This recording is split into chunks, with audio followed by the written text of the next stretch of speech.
Welcome to Cranky Live, the show where bold minds meet real talk. This isn't your average sports or news show.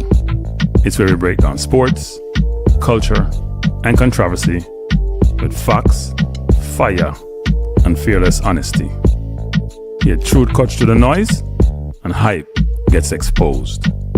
From football to track and field, from world issues to local debates, we ask the tough questions, speak without fear, and go deeper than the headlines. We don't follow the crowd, we set the trend. While others recycle the same tired takes, we bring fresh insight, unfiltered analysis, and bold perspectives. No echo chambers, no puppet talk, just real conversations for people who think for themselves. Listen with your brain, not just your ears. Think critically, question boldly, and speak freely. This is Cranky Live, where reason rules the mic and truth always win. Come on, let's get into it.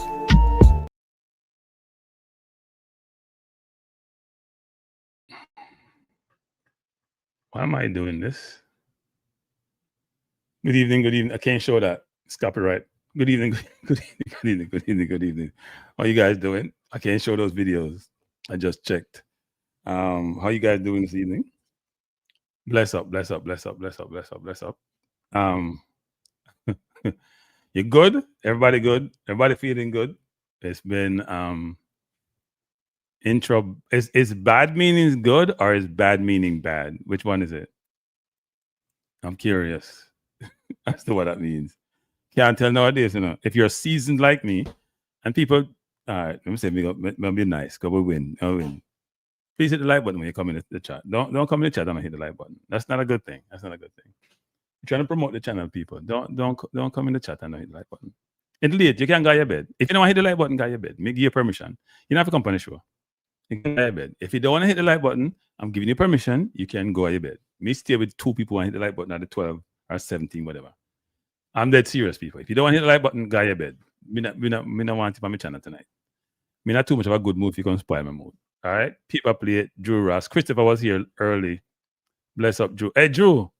I'm not hear from you, Drew, but the event, Drew. My football team is celebrating their 50th anniversary on October 11th at Nazareth High School. If you want tickets, they're $75. It's non-for-profit. It's tax deductible. So if you're in the New York region, you want to come to a good event, we have people who are sing.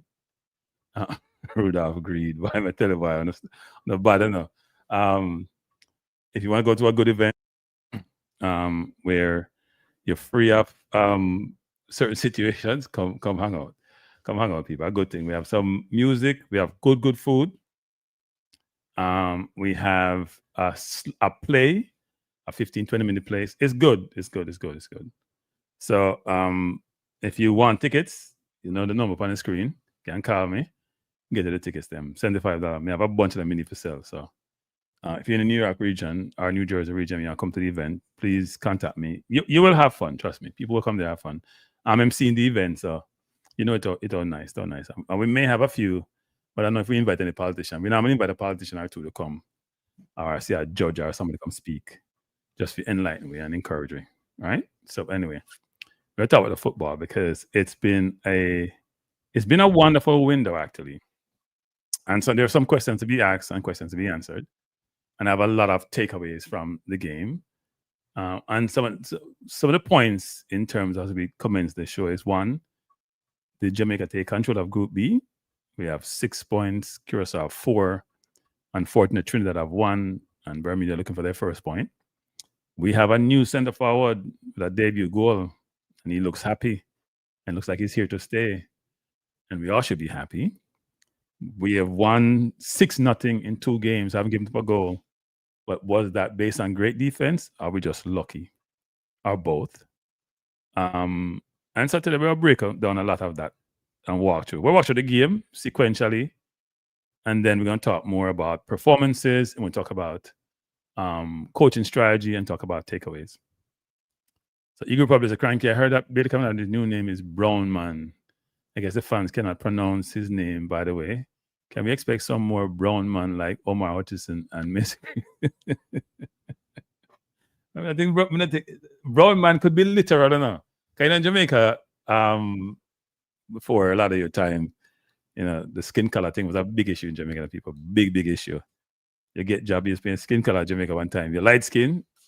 They used to call the people black guinea boy. I used to got called that name actually. But eventually the place evolve and people evolve and become more because use the word civilized. It must be a bad word to use. But it's interesting actually. Now, look, I think the kid, and we've talked about him and his attributes. But should just give him call him COD. You can't call him Bailey because there's not Bailey in there already. So call him COD. Come with an acronym for him and use that acronym to label him going forward. I said unfortunately because they played better than the 1 point suggests. That's why I said unfortunately. Doesn't mean I want them to win the zone. Come on. What I mean is that sometimes your performances is not reflective of the outcome, which is clearly for Trinidad, because we weren't a better team on that night. Let's be real. Yeah, that's true too.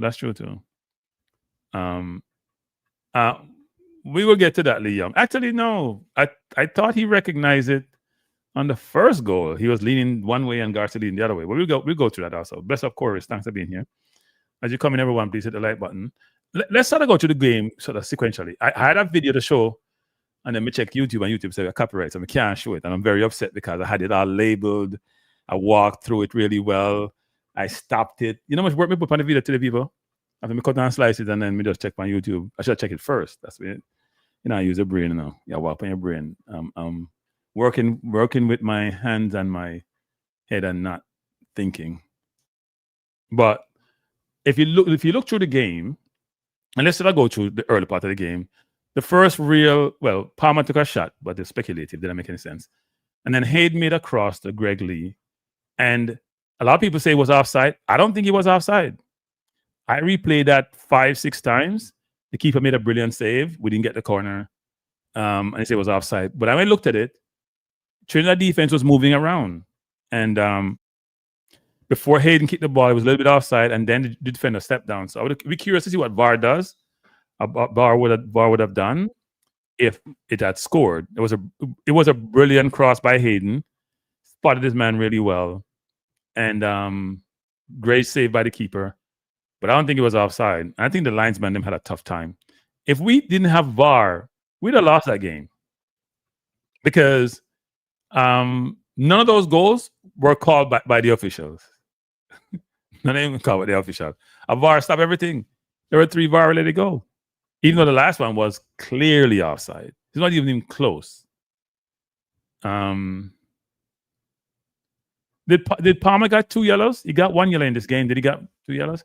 Maybe that's the Hayden thing is unfortunate. The Palmer thing, we're gonna get into that. We'll get into that. So that was the first sequence. Then Palmer has a yellow card. To me, that was a red card. To me, Palmer's yellow card was a red card. Now, what was surprising about the sequence event? Remember the ball was throwing, got played up by King. Frederick running in front of Palmer. Palmer, I don't know what he put his hands around him, and then I guess the kid was trying to block him. It's a young kid, about 21, I think. He plays in MLS. Good player. And then he kicked out at him. A kick is a red card. I am surprised he didn't get a red card. Good evening, Owen. The ref gave him a yellow. I don't know why he got a yellow. And I asked, what was Palmer thinking, though? Owen said it wasn't a red. I thought it was. He kicked him. Didn't he kick him on end? Explain to me. Isn't a kick a red? If you kick out at somebody, it's a red card, isn't it? Explain to me that. If you kick out at somebody in football, it's a red card. If you deliberately kick, not about softening people, you connect. If you deliberately kick somebody, it's not you trod on them by mistake. You meant to kick them and you kick them.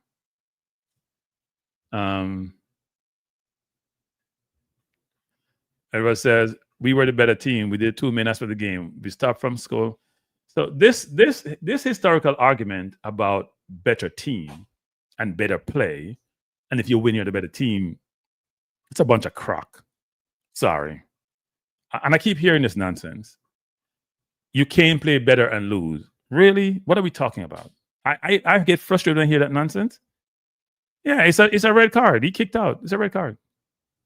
He kicked out. And I have no idea why he kicked out. And then But what was sort of surprising and confusing was he had an expression like, "What are you guys doing? What are you talking about? I didn't do anything. What do you guys even give me a yellow for? What the heck is this?" So he must be in another zone. I just looked at it a while ago. I have it on the screen. I can't play it because it's copyright infringement. But I looked at it 3 or 4 times, and I was looking at it before I came on the show. To me, it's a red card, but I'm glad he didn't get a red because we did him in that game. But I don't understand what he was doing. Somebody please explain to me. And then we had Trinidad had a header, which came in pretty quickly off another throwing. And long throwing was pretty effective, actually. Didn't get a goal, was wrong throwing. And then we had Garcia falling in the box. And Richard King has a problem. You guys know what Richard King's problem is? I'm going to ask you guys a question. Let me see if you guys are very observant. You guys know what Richard King's problem is? I think I said it on the stream, if you guys were on my stream. You know what his problem is? Apart from other problems he has. But I'm going to ask you guys if you guys are observant. What happened when Garcia fell? What did King do? No. No, I thought he can't defend. What the? He can defend. That's not good. No, I see this problem. I didn't see what's good. He's a good passer. It's just not working for him. We'll get to that. We'll get to that. But tell me what his problem is, people. And I saw it with St. Marion when he played some team in preseason. And I text somebody in Jamaica about it. You know what? Let me look at the person. Let me see what the person said. Take somebody about it at Jamaica. Let me look at it if we can't find the person say. That is a problem. It wasn't my initial observation, to be honest. Somebody has brought it to my attention that I should look out for it. And I looked out for it. And I was very surprised and most of all disappointed because his style of play doesn't align with what I was seeing. I'm trying to find. I did send somebody. Let me see. We can't find them say.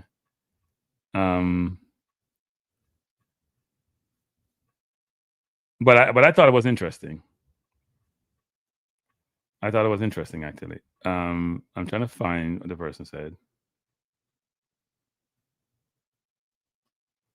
I can't find it. I know I text somebody about it. But I don't see all King and Low. We'll get to that. Yeah, Walter Boyd. He has a problem with his temperament, people. So go look at the tape. When Garcia fell, he was running the back of Garcia, you know. Whether Garcia dived or whether he just fell because they came entangled. When Garcia got up, he walked up to him. He didn't go up to him, shot in his face, and he pushed him. Now, for a lot of refs, that could be instigation and could be a yellow card. He pushed him. And that frustration, and that's when he played for St. Marion, he was playing in a preseason game, I think it was. He went to kick a ball. The player tried to block him, but didn't kick him hard. And he got up and wanted to fight. And I'm sitting there thinking, you're in a foreign country. You ain't even get hurt. Most people just roll over, try to get the player the yellow card. You're trying to fight the player. What are you doing? What are you doing? It makes no sense. Right? It makes no sense. I'll get to your comment, Paul Edwards. It makes no sense. But his temperament is a problem. And it came again in part in the game, which I'm going to bring up later on as I go through the sequence, which is not good. It's not good. You can't be like that as a footballer 24/7. At some point, you have to check yourself. You got to check yourself. And whatever attitude you bring from Jamaica, you need to leave that at the door. Okay, you have to play pro ball now. And then we had the first VAR goal. Now, the ball was played upfield. Thing was played to Greg Lee, pass to Cephas. Cephas does what he does, sit down on the ball. He got dispossessed. The ball played to Garcia. King was trying to play him offside and eventually did, but here's where people are frustrated with King. And this happened against St. Vincent, which is a little bit different. The man is down by the baseline, people. And when you're playing football, your brain should start thinking, how do I prevent him from scoring? The baseline, the touchline now becomes your friend as a defender. It's not the forward friend because that he can go out of bounds, so he want to go out of bounds, right? It's a close angle. So your job is he can't come inside because I'm here by myself with him. He come inside, he's going to score. If you want to take the shot from a close angle and score, you know, my keeper don't stop it, I can live with it. He rushed in where angels fear to tread, jumped in 2-footed, got left on his butt, and Garcia scored. And luckily, Garcia was leaning to the left and not to the right. That was as poor a defending as possible. And again, remember against St. Vincent, when McClaren lost the ball and the forward had him all over the place. Instead of him pushing the person, you have to dictate where the person go if you're the defender. You can't be dictated to all the time.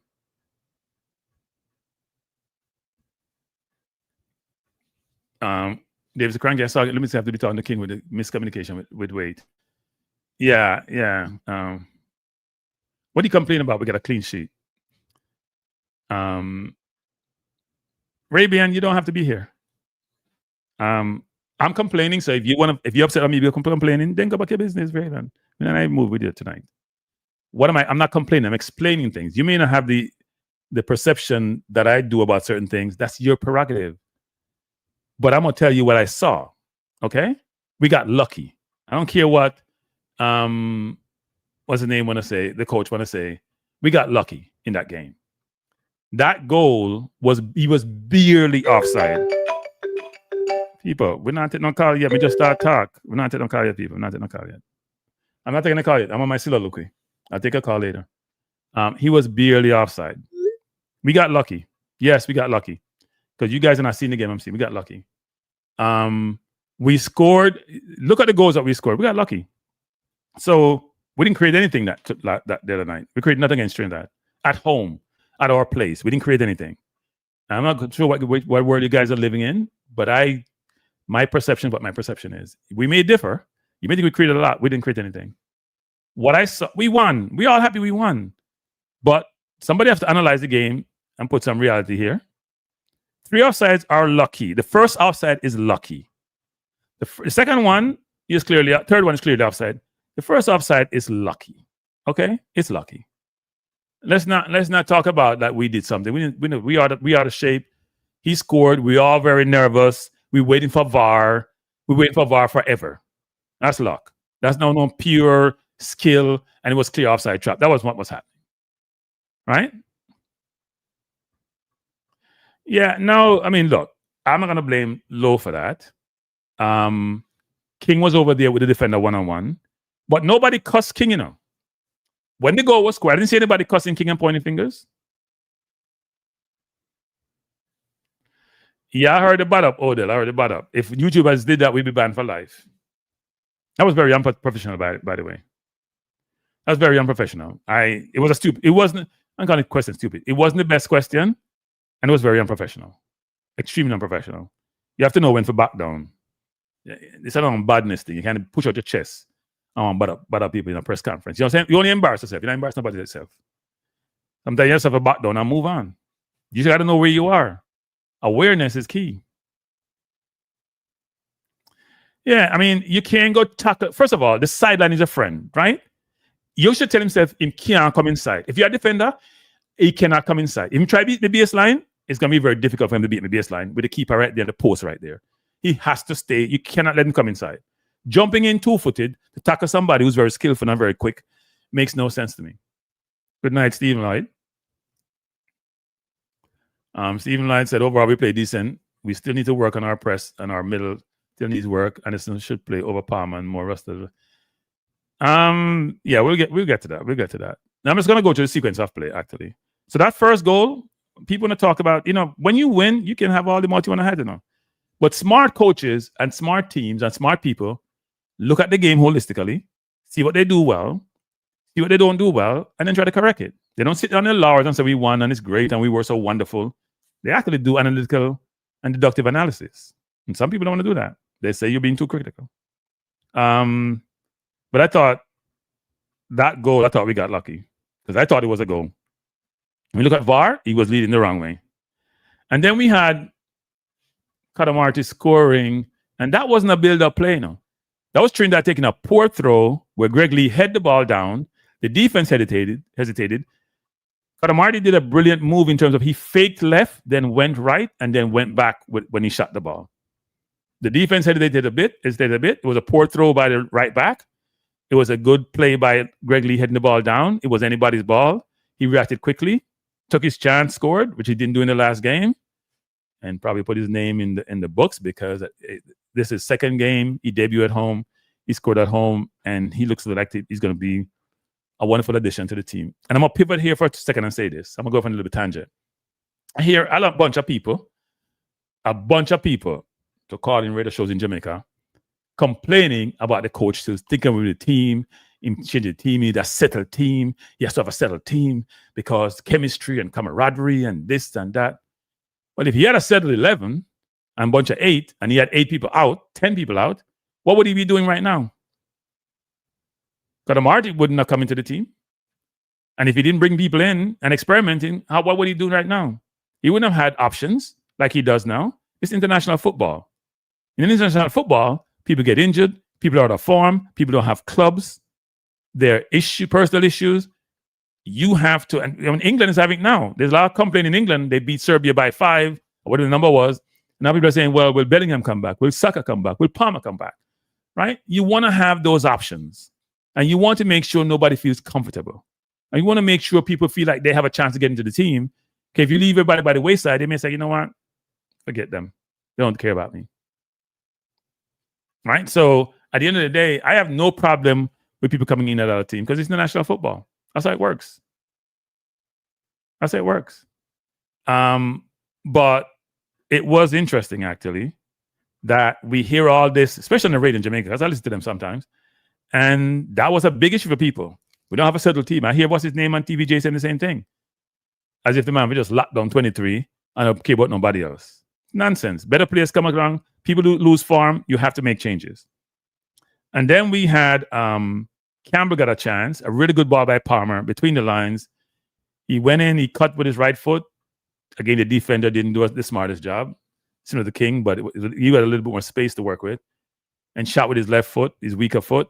I don't think he's comfortable on the right. Because I don't think he had the best 2-game series. He played okay, but okay is not going to do it when you're trying to displace Gray or Bailey. Okay is not going to do it. And I hear a lot of people complaining about, I'll get to that, about who should be in the team and some people can't come back in the team. Stop the nonsense.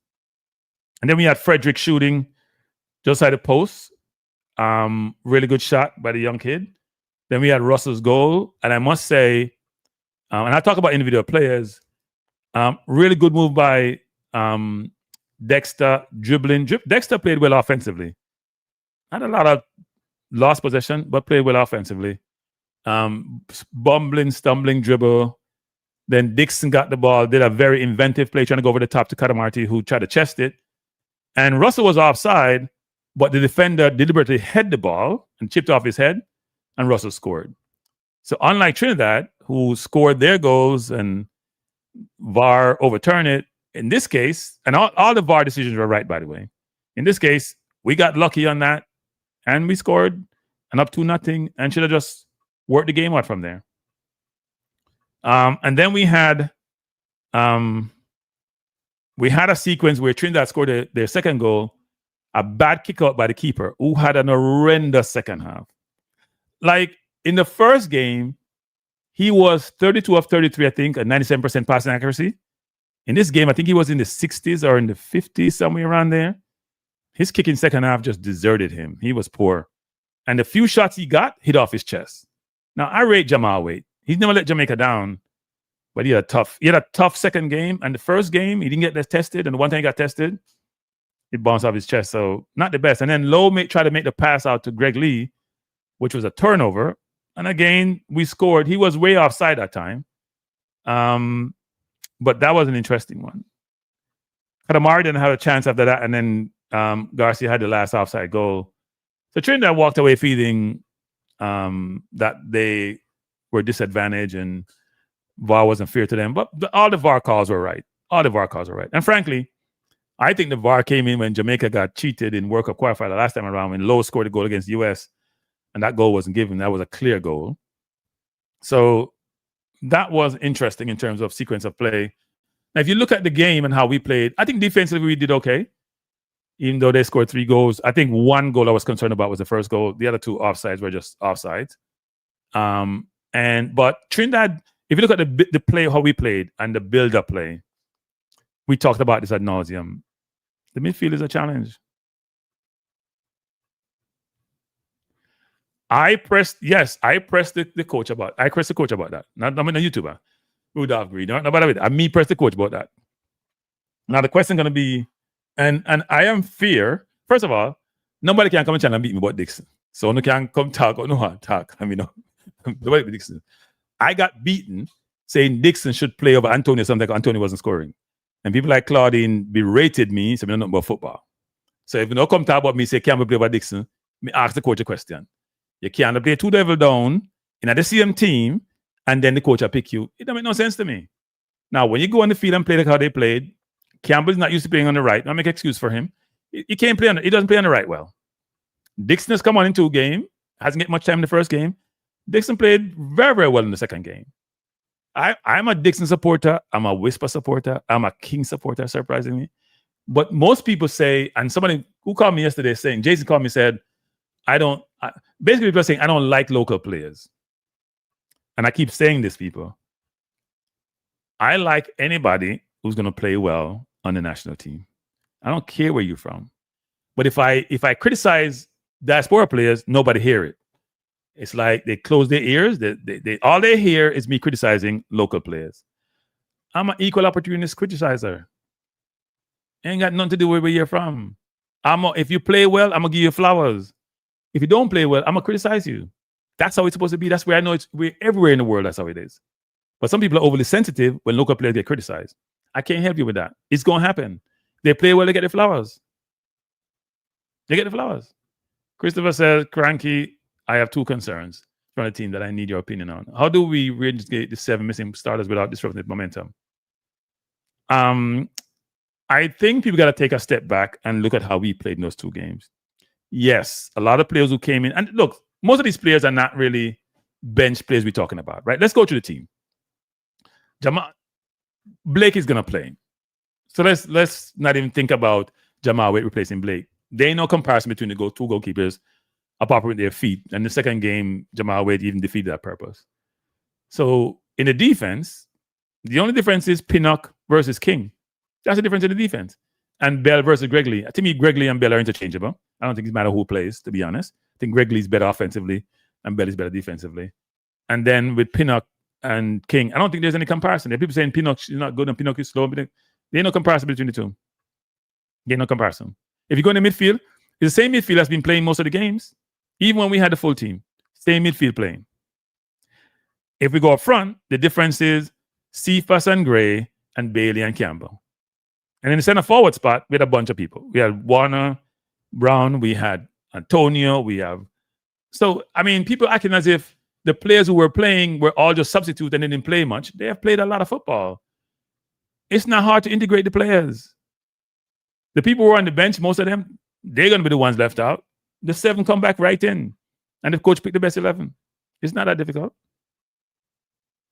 And frankly, I don't see Cephas and Campbell playing over Gray and Bailey. I don't. These are left them moment. I watched the games played. I don't think Cephas scored a brilliant individual goal. Watch his entire game. Man can't cross a ball to save his life. And just put the ball, in the first half, we kept feeding him, and his crosses were the exact same. Don't beat the first man. He's not trying to go far post. He's not trying to go to the 18. He just kick the ball and just get cleared up by the defense. So I am not going to say Bailey or Gray should be replaced by those two. I'm sorry. And the last time we played Trinidad, even though it's a better team, I think, this time around, and Levi Garcia is a very, very good player. In the Gold Cup, 2-3 years ago, it wasn't even a contest. We ran him off the park. With the team, with the 70 people you guys are criticizing. Now, the big issue that came out of this game was our most important player getting his second yellow card, which he's going to get yellow card. That's how he plays. And people talking about he's a side-to-side footballer, he's this and that. If you don't think Hayden is our most valuable player and you can't see the value as, then I got to question your football acumen. I'm sorry. Good question, Omar. I don't know. I got to do some follow-up on that, actually. I don't know if people went and pick up their papers in Jamaica. There were supposed to be 3 people going to Jamaica. I don't know if they went, actually, because I didn't follow up. In 2 games, Hayden touched the ball 90, 90-something times and had 6 turnovers. 90-something times 6 turnovers. Ain't nobody else on the team have enough stats. Right? Your center has to be having their stats, not your CDM. Got them will get pressure. And then further, look a bit further up the field. He don't turn the ball over. And then we look at his stats, 4 of 5 tackle. I win 4 of 6 tackle, 4 of 6 situations where he won the ball. I mean, his stats are very, very good. And that cross he made to Greg Lee was brilliant. And I don't think it was offside. If he scored, he would have got an assist on that. If somebody go back and check the feed and see what it looks like. And somebody said, well, he's a side-to-side footballer. People giving me comments in the chat about him. And first of all, he grew up in one of the best clubs in the world, obviously Arsenal. He was a center back who then became a CDM when he went to Newcastle. And he knows how to play football. He may be older now and slower now, but he plays very, very smart. Yeah, I mean, it's going to be interesting in the next window, people. Because Hayden's a big miss. We don't have a Hayden replacement. Now, we may put Lati there, which is probably going to be the case, because I don't see another replacement there if Lati is not injured. I don't see another replacement. I don't think the coach believes Janira Johnson is ready. I don't think they think he's ready. I get the sense they don't think he's ready. I'm a little bit surprised, but surprised and happy that Cadamarteri came in and played, but I think Cadamarteri coming in because maybe Warner Brown was injured, else Bailey may not have started.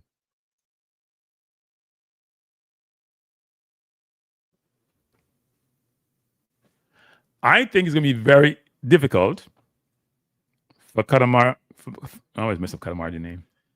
I'm going to call him Cad. It's very difficult for Cadamarteri to not start the next game. Unless he's out of form at his club, he didn't play well in the next 3 weeks. And 3 weeks is a very short window. The kid has all the attributes. I mean, I'm going to go down a limb and say this. Jamaica starting front line subsequent to the World Cup, because we know we're going to play experience at the World Cup. I'm going to go down a limb and say this. The possible starting lineup on the front line is, even though we may still want to maintain the grand the way it is, but I think if they don't do well at some point, we got to think about moving on, is Whisper, Cad, and probably Dixon. That's my prediction in the next year or two. For a number of reasons. I mean, Cad is just, first of all, Whisper has so much talent that needs to be nurtured. You just got to learn how to play football, and he'd be in the national team as a starter. He just got all the attributes of a very good footballer. I watched some tapes of him at Chelsea more recently. He's just messing with the under 21s. He needs to go to loan someplace and play some real football against grown adults. And then,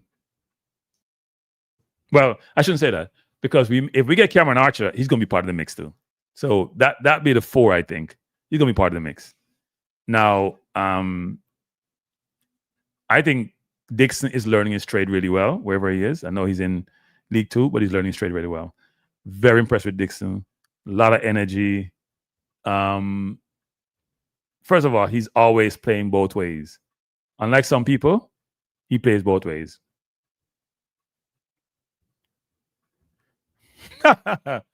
I can't talk about people who are not here. One person's name I'm not going to mention on this channel because he's not here. He may never be here. And if you're not, first of all, you have to change your, and if somebody change them affiliation with FIFA, the allegiance, then we can't talk about them. When you change your affiliation, we talk about it. Otherwise, no. Yeah, the coach says that, but the coach is a politician too. Coach a politician, people. I'm drinking some water. Coach a politician. People, come on, people. 151, 81. Hit the like button, people. I'll drink some water, then hit the like button. Come on, I lose my voice.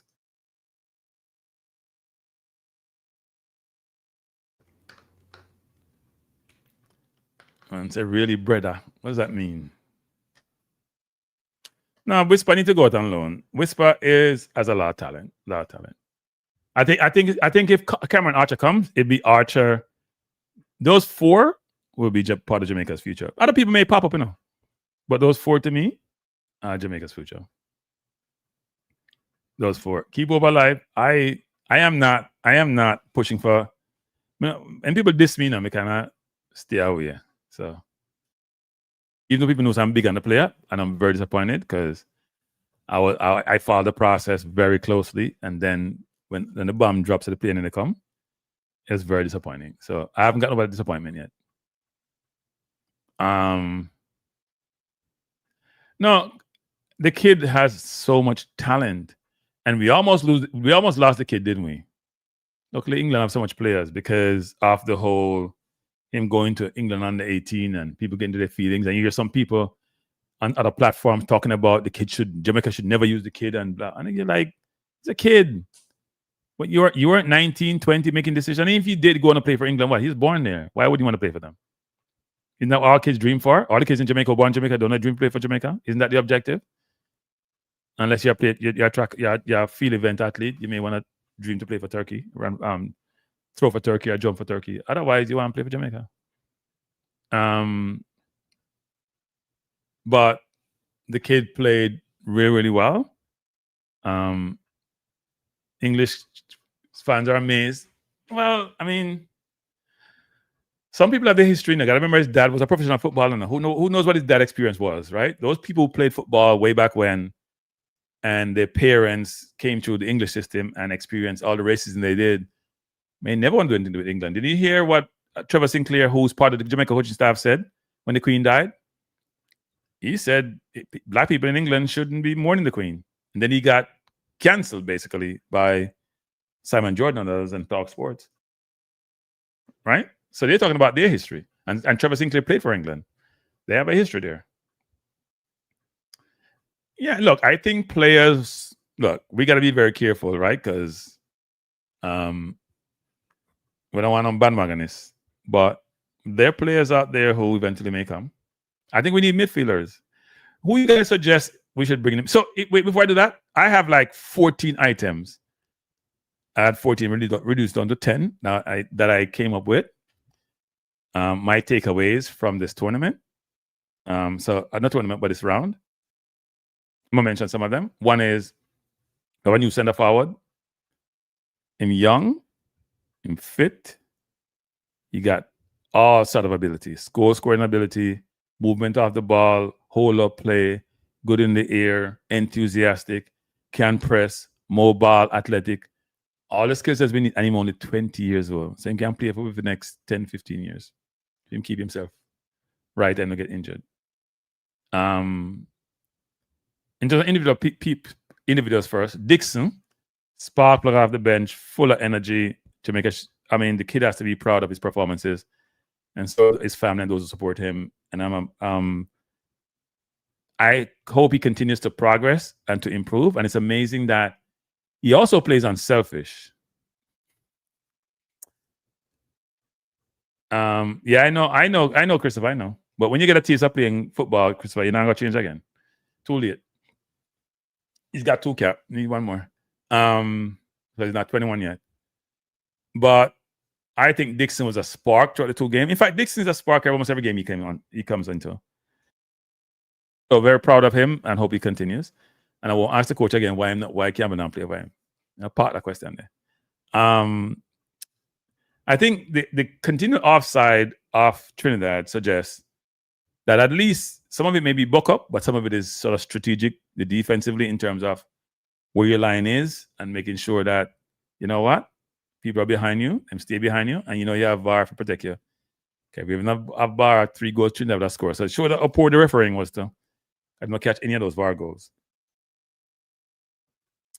The depth for Jamaica is real, people. We have real depth.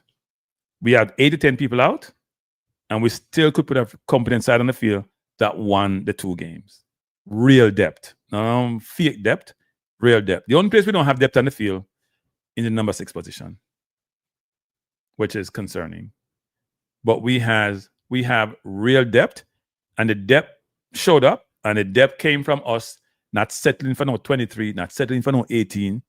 It's bringing people in who we believe are good enough to help the team progress, and that depth has helped us to get the 6 points. We had very good game management, something I didn't think I would ever say. But I love the fact that the coach made the changes when he did in both games. It showed that his game management has improved materially over the last since he came to the team. He's been a year now. When Russ and others were struggling, or when Palmer, who didn't play, who got taken off pretty early in both games, even though he had a yellow card the second game, he brought in K-Roy, who I think did well in the second game, actually. I think he played well, settled the team down. I think K-Roy can play in a double pivot and be very effective. Use the ball well, played well, is good defensively. So I do think that the coach did a good job. And they did bring more than 2 midfielders this time to the tournament. I'm going to go about 2 midfielders then bring. We still can't get it on my head. I think we had defensive discipline because the line held its shape really well. Richard King has to improve his temperament. And people, by the way, when Lowe gave away didn't give away. When Lowe made a bad pass, I got intercepted and they scored. You see King berated Lowe, berating Lowe. I'm sitting and watching him say, but Lowe the captain and come talk to the man and wait. You want him on a pint and a carry on. Like him like a 5-year-old. Very, very immature behavior by King. Very mature. So I call him out very mature behavior. And he's been doing that for a while now, and nobody has checked him. And I text somebody about him. I forgot what the person said now, but I'm sure the person said because maybe I'm sure I remember it. And I texted them about him a while back, actually, that his behavior is immature and it's going to cost him at some point. He's going to cost him at some point. You can't behave like that. You cannot behave like that. It's not a good look. I'm trying to say what the person said. I don't see it. But that kind of behavior is not acceptable. I mean, go look at the tape when he was berating Lowe. I'm sitting there thinking, when you made your mistake, nobody was berating you. Right? Everybody made mistakes. People make mistakes all the time. You can't be like that. The midfield is still a problem, people. I see where SofaScore give Russell a 7.5. SofaScore, if you get to a head check, yeah, he scored a goal. He was missing the entire evening. Am I way off here, people? Was Russell in the game? Both games. Was Russell in any of those 2 games? Please tell me, because I'm missing something. He scored. Hooray. And he's been scoring for Jamaica. He scored about what, 4 or 5 now? Was Russell in any where was Russell last night? I thought he was missing entire night. And maybe I'm missing something. You could see Palmer in the game. Palmer put a foot in, Palmer tackled, Palmer kicked down people. I didn't see Russell in the game. And the coaching staff need to go back and think about, do we bring in Daniel Johnson? Do we go for a reclamation project and go get Ravel and get him fit? What do we do? Because do we bring in one of the kids in the team, the Janera Johnson or Tyrese Hall? Who do we bring in? Because I know Johnson may come back. Bobby Reed may come back, sorry. But Russell, the game is not just about a midfielder scoring goal. The midfielder need to be present. And in that game, frankly, because I didn't go to the stats, Richard King in 2 games on long balls was 5 of 24 people. His completion percentage was 5. That means you give it the ball 19 times. 5 of 20. He was 1 of 10 last night. The previous game, he was 4 of 14. That's not okay. Especially somebody who can pass the ball and pass the ball really well.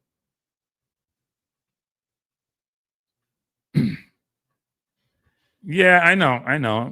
I got a lot of feedback on him before, but he played well. He played well against Guatemala. He played well, I think, in the Unity Cup, but he didn't play well in Copa, and I didn't see him in the 2 games. I'm sorry. I think Shamar did well in both games, actually. He was playing hard, he was running hard. Said Russell game was pretty much he wasn't playing. Oh, I forgot to mention this, actually. A couple of things. One is momentum. We win 2 games, 2 clean sheets. I think the litmus test is Curacao, though. Curacao always a litmus test. I saw their highlights against Bermuda. They were better than Bermuda. I know people are getting excited about Bermuda scored 2 goals. One was the defense fell asleep, and the other one was a good goal. But their 3 goals were 3 impressive goals. And even though Bermuda is not the best defensive team, but they can be scored upon, but they also can hurt you offensively. So I do think we play well away from home. I don't think we can intimidate play away from home, but it's going to be a tough game. We need everybody back to then make those decisions and have substitution because it's AstroTurf. Some players may not want to play on the AstroTurf. It's much better than the stadium field. Because God knows the stadium field is awful. Awful. Ball bouncing up everywhere. We can't fix that piece of, you know what. Amen says, no old people, no Ravel, no Johnson, more than half the teams already over 30 years old. I don't believe in age discrimination. I believe in production on the field. I'm not looking at the age. Young people can come in after the World Cup. Nah, Russell was poor for the two. Russell's been poor for a while now. Russell's been poor the last 5 games. And I'm surprised he gets so much game time. Now, he's not getting yellow card like Palmer because he's not tackling anybody. You see Russell tackling anybody in that game? You see Russell Eddie plays in that game? He wasn't there. Oh, by the way, how come I don't get any grief when I criticize like Russell, who's a diaspora? How come I'm not getting no grief when I criticize like Russell? Me not understanding now. If I criticize Russell, I'm not getting no grief. I can't criticize all I want. If I ever have the audacity to criticize King or Dixon or Cephas, Miss thing not my comment section will stop blow up with criticism. I'm not too parochial, man. I'm not too unfair. Focus on the performance and the laudatory comments and the criticism, not just because of where they were born. Not a good thing. Now, if I go to Cephas, Cephas scored a tremendous goal in the first game. In this game, Cephas got all the balls in the first half. That's why Campbell was also not being played in the game. We kept feeding Cephas, feeding Cephas, and he wasn't delivering. People say he run down the wing, yeah, but he ain't putting no cross, nowhere nobody could reach the ball. And then the second half, he totally disappeared. I think Cephas had just over 20 touches, and Cephas' pass is always like 7 of 8. He will complete like 85%, 90%, 100% of his passes, but he passed the ball like 8 times. Which is really interesting. He's got to do better. He's got to learn how to play football.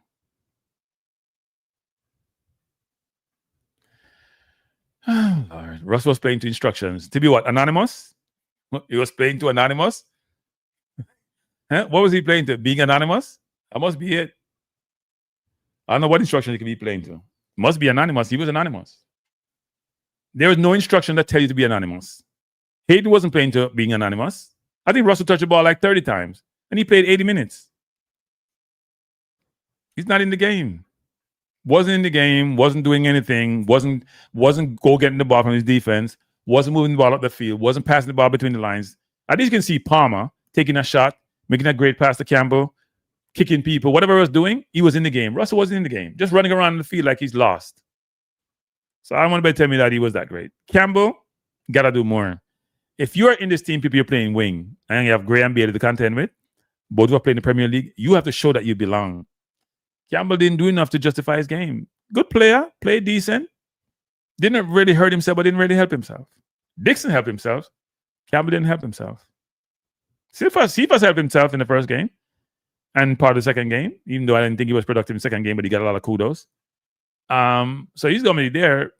Campbell put himself at risk, especially when everybody come back. Because Bobby Reed can play outside. Bailey can play outside. Gray can play outside. And who else will come in? If Cameron Archer comes, and I got to follow up whether he got his papers or not, he can play inside. He may even can play outside. And Cameron Archer is quick like you know what. Russell didn't play well. Sorry. People can justify what they want, not justifying anything. He didn't play well. He didn't look well. Wasn't impressed with his play. In both games and in the Gold Cup. That's why the midfield struggle. Not getting the help it needs to get because these players are not producing. He was no box to no box. He was running around in a circle. He wasn't. At least we saw Palmer both good and bad, right? We saw Palmer score a brilliant goal. We saw Palmer taking shot. We saw Palmer making through pass. And obviously, I don't think Palmer wasn't playing a straight 10. They were both flexible. They played almost like 3 across. We didn't see Russell do much. He scored a goal, but he scored a goal in a position where the ball ricocheted to him and he put it in the net. Great. Welcome it. Made us relieve. But he didn't do much in the game. He has to be better. He has to be better. You can say, I guess the run on Cephas giving us park runs for the first 20 minutes was a part of a. Yeah, it looked like it was. It was actually. The game plan seemed to have been to feed Cephas, but he wasn't effective. And Trinidad came to the game. Trinidad has some skillful players. I mean, Levi Garcia was the best player on the field. And they were able to play the ball. They were better in the middle of the park than we were, right? They were better in the middle of the park. They had they had one or two good opportunities. Obviously, they had all the offside. We didn't create anything. We had one goal we created was Campbell going through on goal, and then Cadamarteri had one where he tried to shoot, ball was played over the top. But we don't break anybody down to the middle. We played 2 games. Not once in those 2 games did we play the ball to the middle of the park and break down the defense. Against Bermuda, we scored 2 set pieces, 2 individual brilliant goals. Against Trinidad, we scored one where the defender had the ball and the defense didn't scored, and then we had a bounce up ball headed by the defense and scored. We didn't create anything to say score. Now against Bermuda, we did create some chances that Cadamarteri missed, but also a ball also over the top or to the lines on the right side. The midfield didn't break anybody down and play players in. Cadamarteri's chance he got was in the midfield breaking people down and setting them up. The midfield has to do more to create opportunities for the forwards and get them in on goal. I don't think Lewis Baker is an option. The funny part about Lewis Baker was the first one out there in the front in terms of getting papers, and everybody was excited. Looked like it was going to happen, and then he just went dead silent. Dead silent. Yeah, I didn't see. Only time I saw the creation was the Campbell one was Palmer creating that, right? But in terms of the midfield, how many times we see a combination between Palmer, Russell, Hayden, then to the forward, back to Palmer? Those combination, those linkage, those triangles are between the wing back and the midfielders, and then working the ball upfield. Then again, when the ball gets a Cephas or hold it going in, I say that's also part of the kill. And he gets a lot of balls in those games. They try to feed Cephas a lot. And look, I mean, he creates situations where defense get concerned and are afraid of him, but he's got to be more productive. I don't understand you playing football that long and you're not making better decisions. I don't see Barry does no midfield maestro. He spent most of his career playing as a winger. He doesn't display much. He's not a maestro, but he's an effective player in there because he can play defense. He's going to put in a shift. Somebody doesn't need to put in a shift in the midfield. Midfield takes a lot of work. You just need a shift.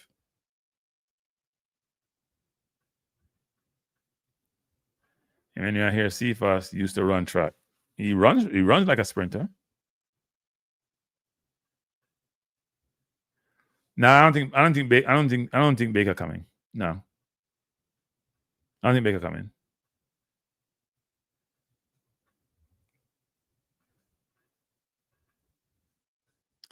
Yeah, no, Wayne Frederick is good. That kid is what, 21? He's good.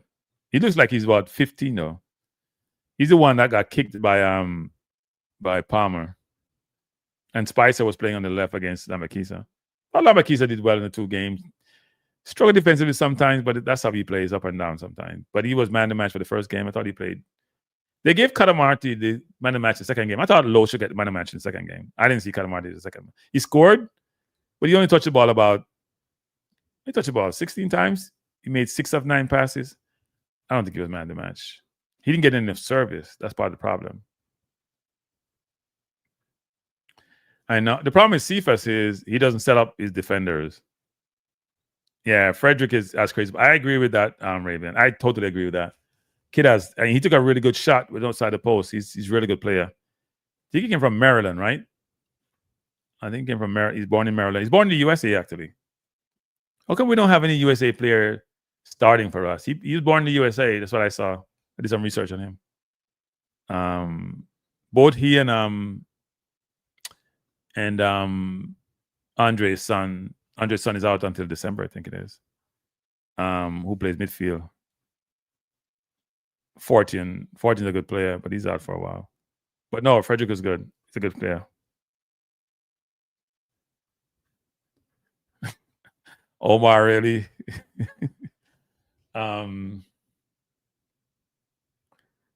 There's a Val Cameron making them job easier. The coach won't forget that. Yeah, but he's look, if you're playing forward, you're on the field to play both ways, but you got to contribute offensively.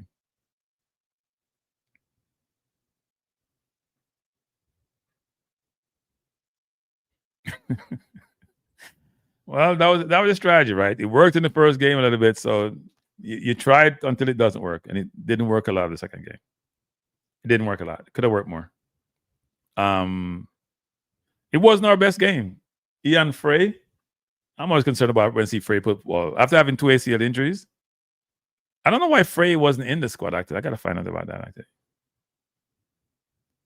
We can't afford to start Ben Gurney. We're going to start in the next game. I do think you need experienced players who have played at a high level to play against Curacao in Curacao. I do believe that, actually. I do believe that. And I think that's where the coach is going to go. I think if I was to put the starting 11, not 11, forward line, I think it's going to be Gray, Bailey, and Cod. Unless we get Cameron Archer, then the question is, where would Cameron play? Does he come off the bench? Does he start? And then Cameron is center forward. I think Cameron can play out wide, though.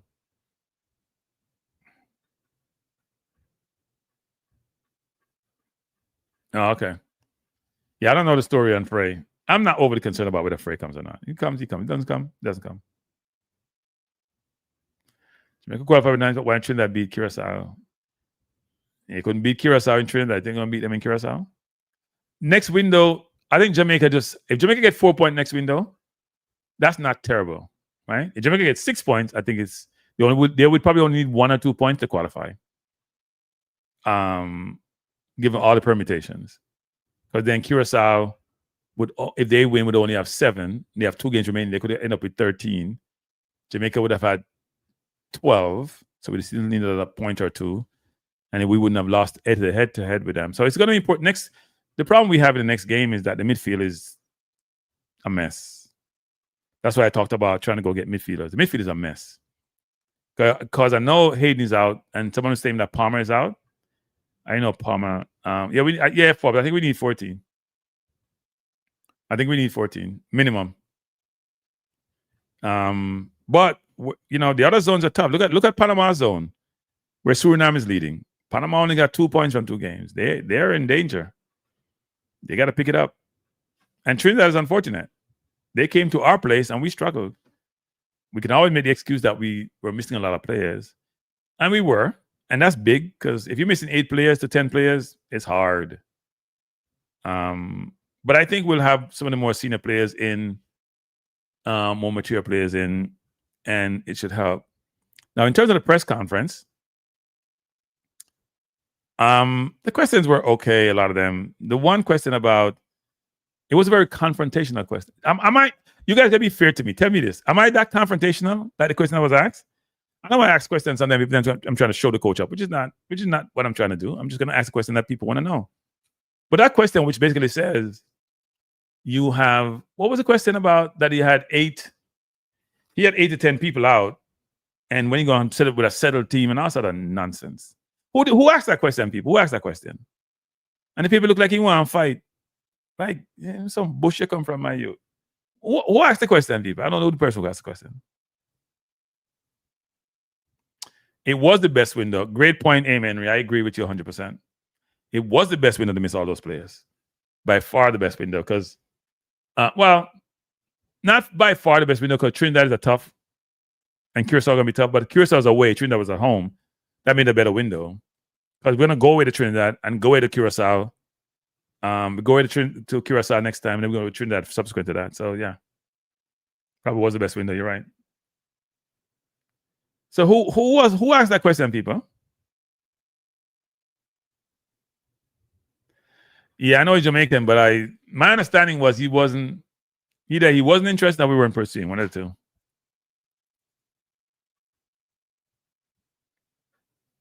Yeah. Veteran journalist. Yeah. Well, I don't take solace. I don't take any pleasure from anyone being in that situation. I don't think the question was, look, everybody can challenge what questions you ask.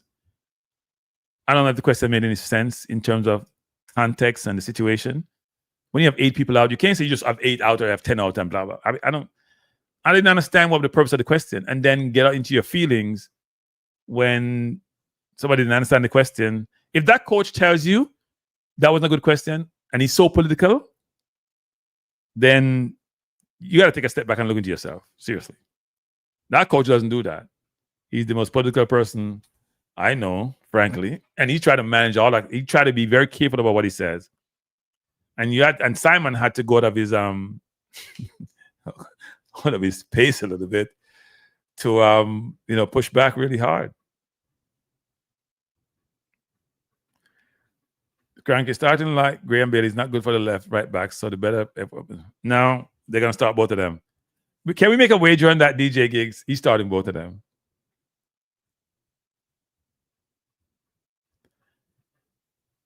Yeah, man got into these feelings. I mean, look, I can understand you ask a question. If you ask a question, you don't get your answer. That's one thing. But the way the question was phrased and positioned, it's like you're tone deaf.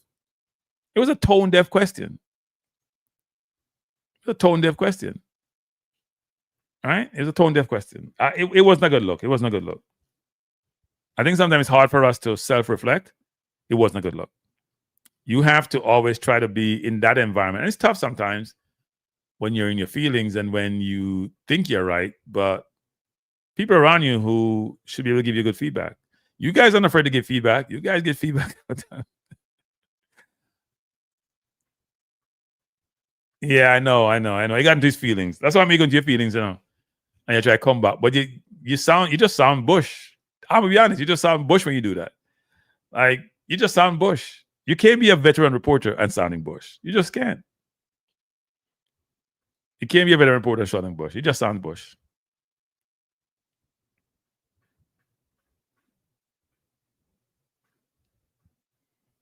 I don't remember the question about the offside goal.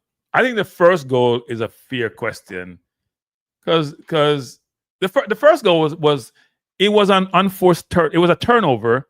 Then the defense starts scrambling. Ball came in. I think what King did was criminal, frankly, and he has to change that.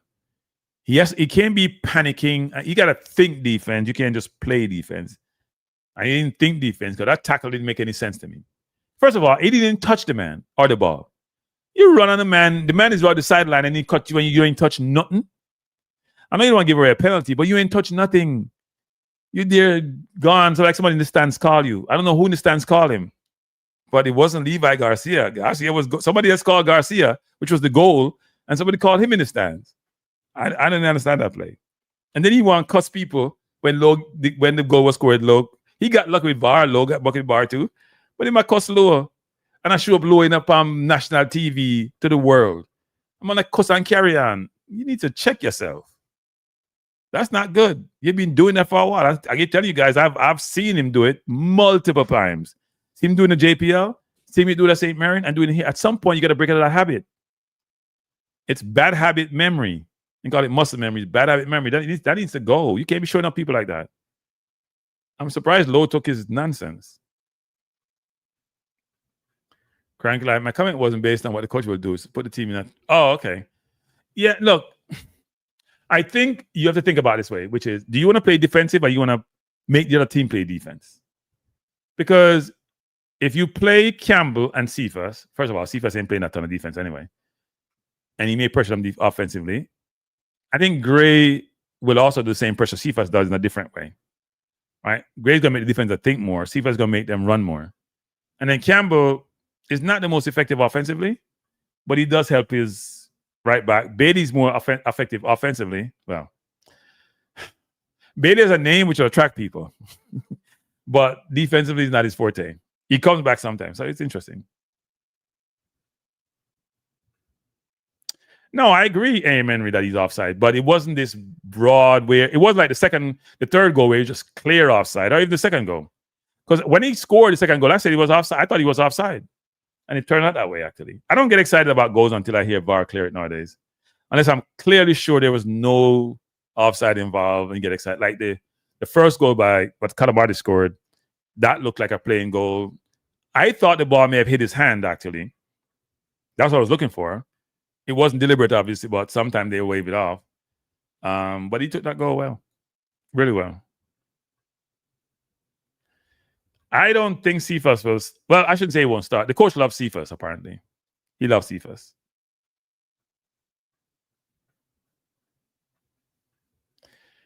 Yeah. No, that's true. I mean, a toe, a finger, offside is offside to me. So he was offside on all 3 goals. That was clear. He was cleared offside. I know Trinidad felt hard done. He was offside on all 3 goals. That he was. And then he said he should have gotten a penalty. It wasn't a penalty, but King was on his back. But it wasn't a penalty. The ref was right there, actually. Mr. 433, how you doing? Good night. Yeah, good night. I wonder how Andre is doing. Andre is fine enough. I text him today and say, I'm all right. You know, Trinidad remind me of like when I was the younger brother, right? I know like you play the bigger brother them and them just now make you win. And just start crying, you know? That's how Trinidad. We can say that now. They have beaten us in a World Cup qualifier. You know, we're the big brother and it's like I've been watching them on YouTube, you know.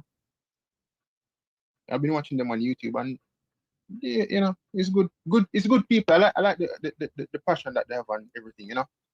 I think they expect to have a good outcome from that game, actually. I think they expect to have a good outcome. It didn't work out well for them. And look, I didn't think they deserved to lose. I'll be honest. I didn't think they deserved to lose. Now, you think so? I think it should be a draw game. What did we create? Yeah. Tell me. Look at the goals. Okay, we scored 2 goals, right? Which is one was a header by Greg Lee, poor throw by the cornerback, by the left right back. Greg Lee headed down, Cadamarteri finished it, right? We didn't set that up. Second goal, the defender, Russell was offside. Defender headed the ball, so it's a deliberate go for the ball. It chipped off his head. Russell scored. We had Campbell in one time. What else did we score? They created situations. It ended up in ball offside, right? They had one shot that hit. Everybody shoot the Jamal the way to the name chest and bounce up. I don't know if he might have on pad but him chest or something. But I think it probably should have been a draw. It probably should have been a draw. I disagree. Even though we never create a lot of chances, right?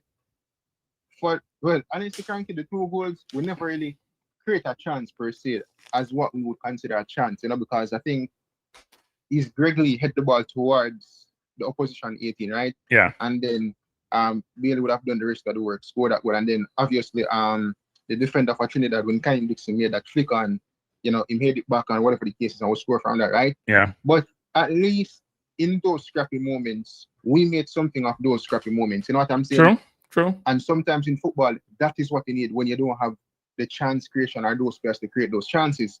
And to be fair, with Cephas not having that space in behind in comparison to Bermuda, he had a very difficult game to an extent.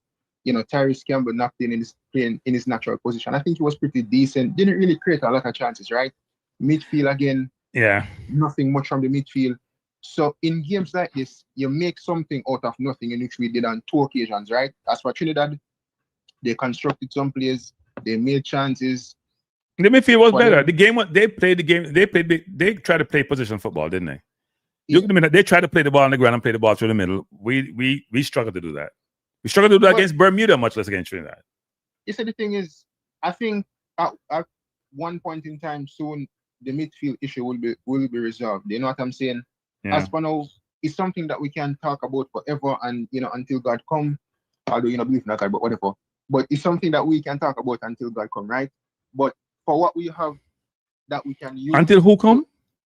Let me say, at least, you know, believe in God, but listen, anyway.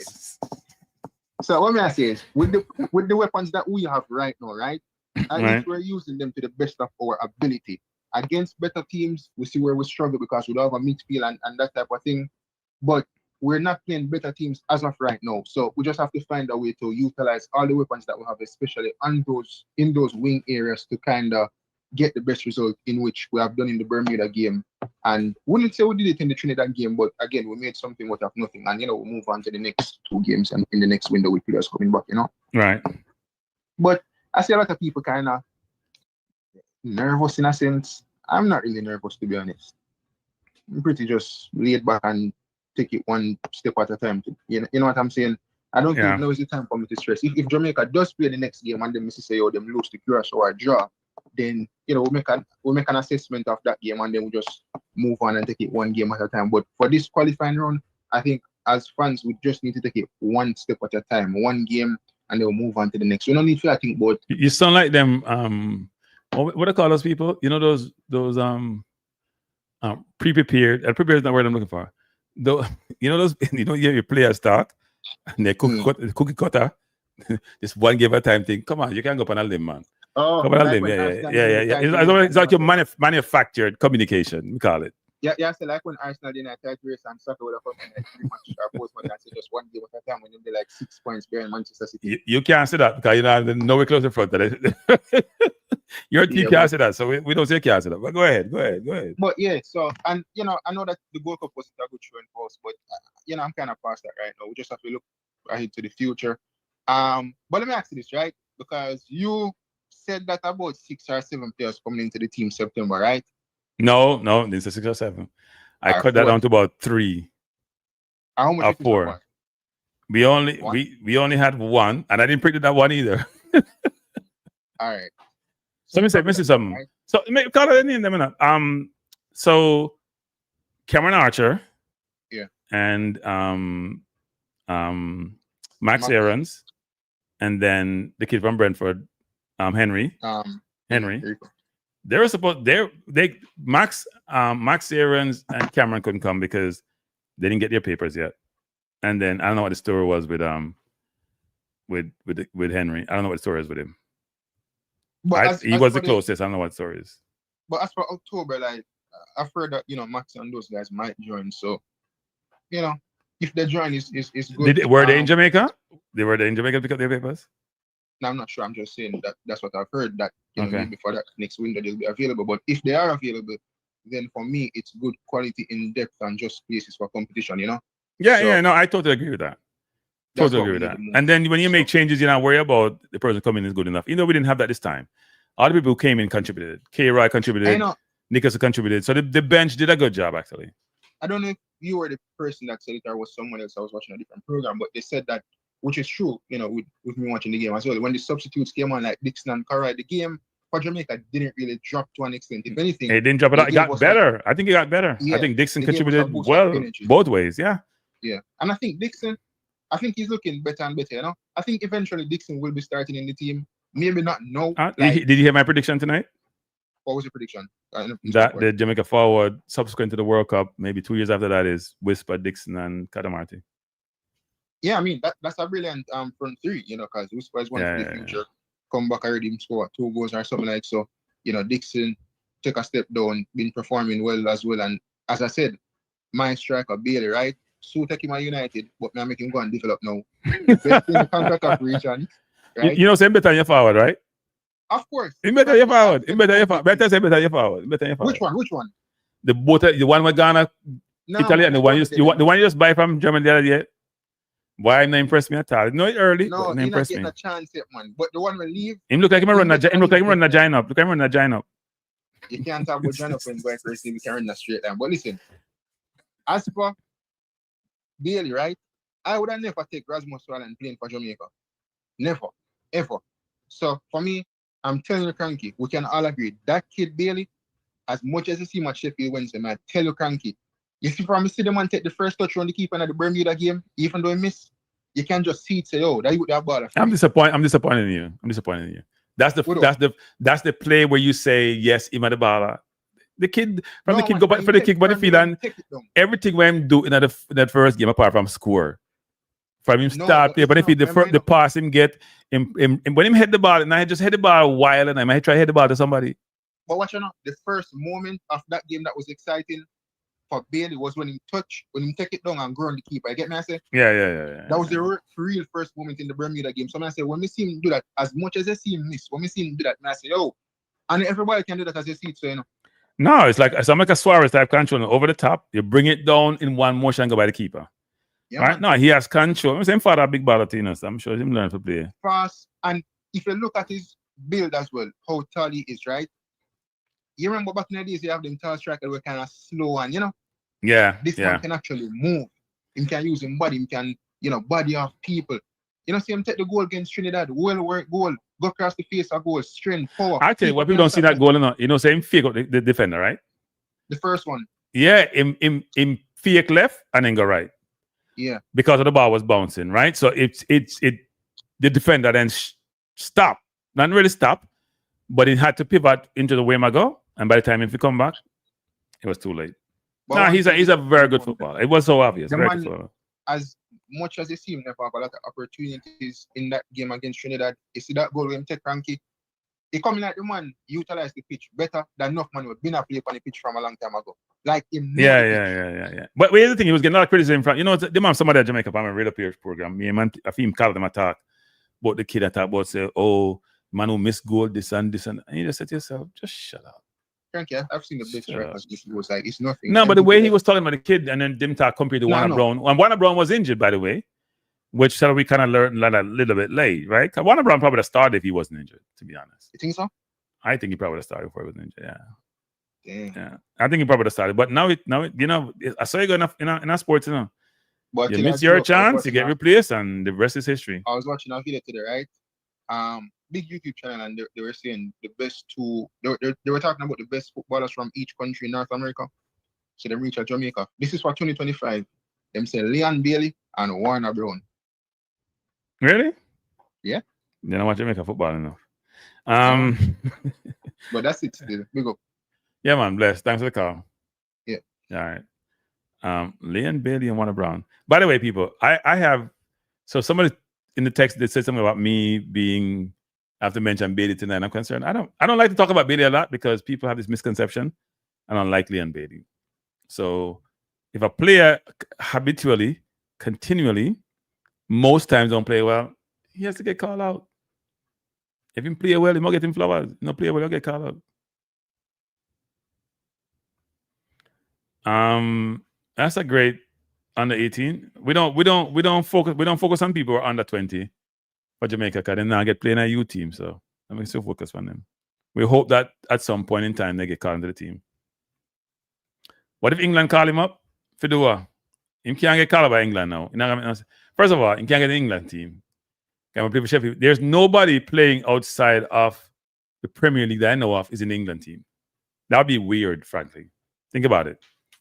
Nobody I know who plays outside Premier League in the England team. They used to have few championship players in the England team. Ain't happening no more. Plus they got Kane, they got Tony, who didn't even get called last time. They got Watson. They got Liam Delap. He ain't getting called. They may want to talk to him, but he ain't getting called. Not happening. And when you're 20 in England, and most of those kids, think about the Palmer and the Sakas of the world and Madueke of the world, they ain't old. So I know people are concerned about, is he gonna come back? Come back, man. Trust me. You can get your appetite wet, It's all good. You get your appetite wet, you feel good about yourself. We show him that he's valued. The coaches laud him with praises. Yeah. You score a goal, you're happy. Because no matter how young you are, don't listen. You just want to play. Nobody wants to jump on nobody's bench.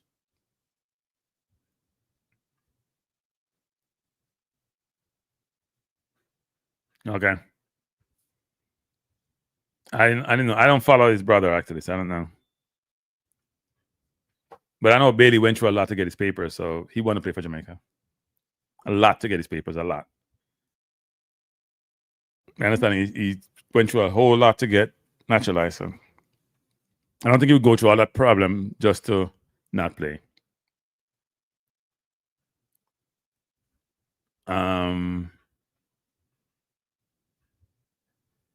Yeah, he will be. Let's let this QSO go game. Let's make sure we can get some game here. So what happens if Antonio is fit? Does Bailey start? If Antonio didn't get a club, does Bailey start or does Antonio start?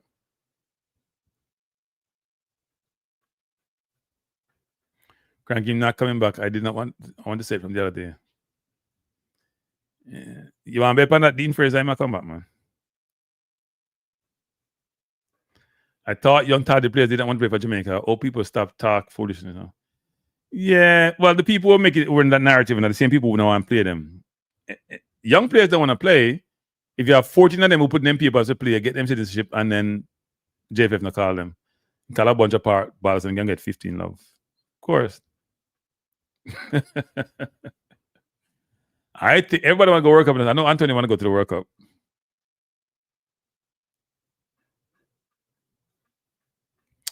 Yeah, he'd be the best option.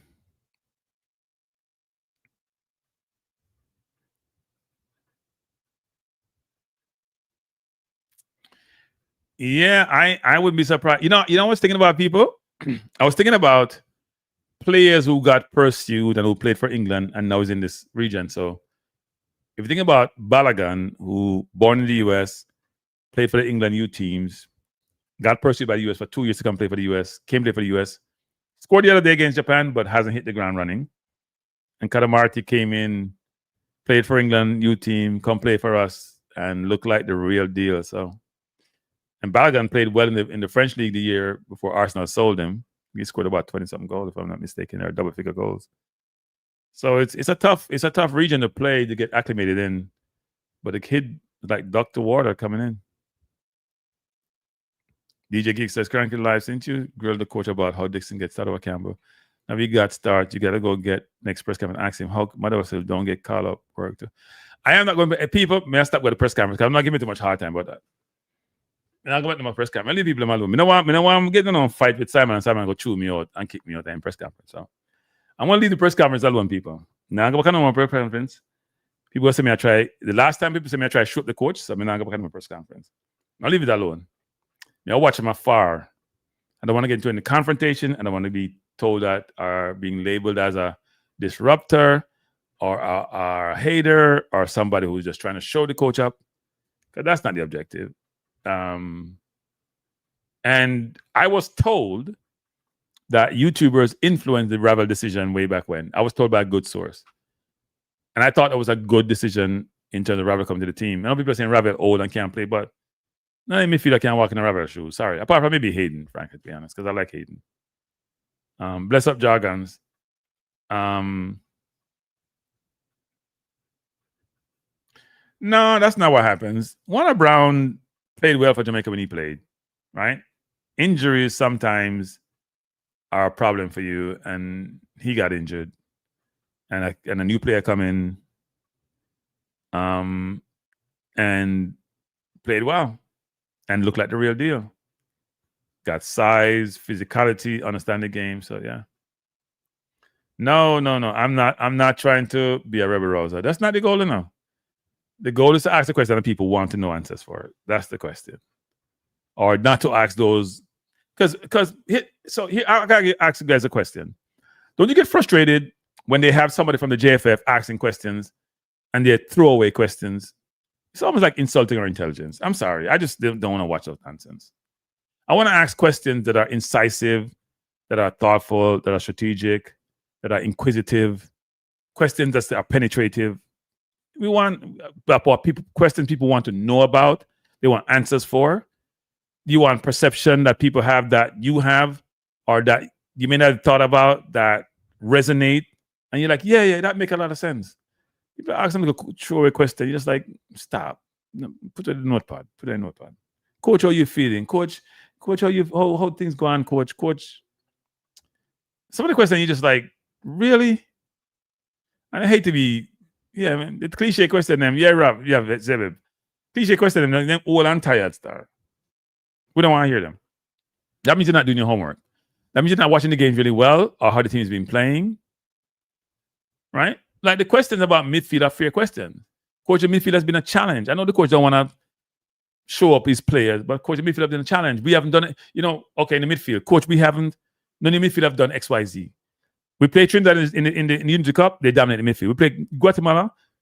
Apart from Jamaica game we played, Unity Cup, Trinidad dominated the midfield. So did Nigeria. All 3 games in again, Jamaica player in a Gold Cup, we didn't look in that midfield. The last 2, midfield is a problem. Coach, how are we going to fix it? Should you try other players in that midfield? Are there players you're thinking about, coach? Right? Because what we have now is not working really, really well. Hey, coach, this is another good question if you ask. Coach, because somebody, England has been talking about this quite a bit, actually. This has been burned up the airways in England, given how well they did against Serbia. Hey, coach, this team did really, really well with all the injuries. What are the thoughts process going for? Are you going to accommodate the players who have been out there? When these new players have done well, they've got you 6 points. What's the thought process going forward in terms of how you acclimate or reintegrate the players who are out? And is that at the expense? It's a difficult question for him to answer, but at least throw it out there. Let him think about it. Let him answer it.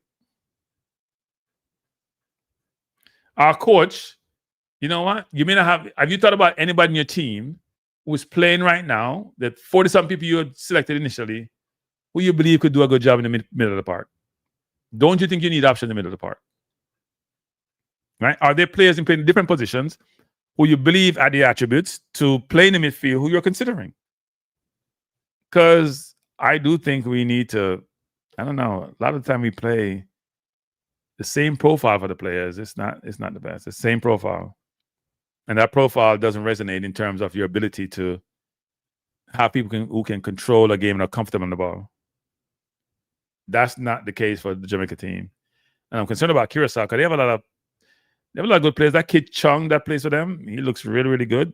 They're mobile. The Bakuna brothers, they're mobile.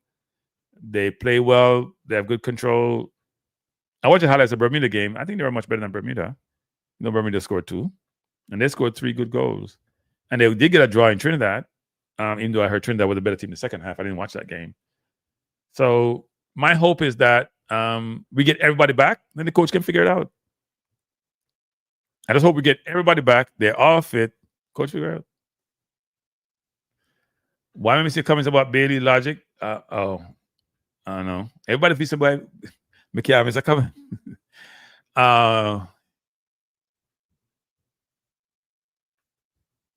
No, they keep coming back. Logic, kid, come back, man. Come on, man. Kid, come back. When you play football and people and you score in our region, people have got World Cup and people embrace you and you look like you'll get game time. It's all about game time, you know. When you go and play for England, when I'm sure you'll get any game time at all. You're gonna be if you're Ivan Toney, you have to be sitting there thinking, you know what? I wish I could play for Jamaica, you know. Make a mistake because England may not probably not go World Cup. Come here play for the money in Saudi Arabia. It made the play for Saudi Arabia or Jamaica, but I got game for Jamaica. Tony may never go to a World Cup. Never. I think he made a mistake not come to Jamaica. Cranking on the coach said, great questions until you make him turn red. The man said, no experiment. I made him turn red, really? If you are sitting in the coach's seat, you should be able to manage any question. You ask for that job, it's a free-for-all. Now, me not make him turn red. See, a man make him turn red yesterday. I don't make him turn red. Do you see any deficiency? Apart from the 2, the 8 and the 10 need to be upgraded. Sorry. I'm fine with Hayden. But we need another 6 too. We need Hayden back up. Or if they're better than Hayden, fine. But we need Hayden back up and we need 2 other midfielder. Now, I hear a lot about Johnson playing in the Turkish League. I don't know. I haven't watched him play in a while. I've seen him play live more than once, but I've watched him play in a while, so I don't know where he is now. But people have been talking about him a lot. He must have improved because the one I saw was a good player when he played with Speedy. But I don't know. Oh Lord. No, it's a player problem. It's not no system problem. It's a player problem. It's not no system problem. It's a player problem. Russell disappears and Palmer is impetuous and Palmer is up and down. It's a midfield problem. It's a midfield problem. Ain't no system problem. We are play 3 across or we are play inverted. System problem. Sorry, I'm not agree with that. Dujan Sterling has Aiden back up. Does Dujan get his papers? I don't know. But people keep bringing these names up. I don't hear these people. Somebody told me that somebody was coming and was confidential. I don't know who that person is.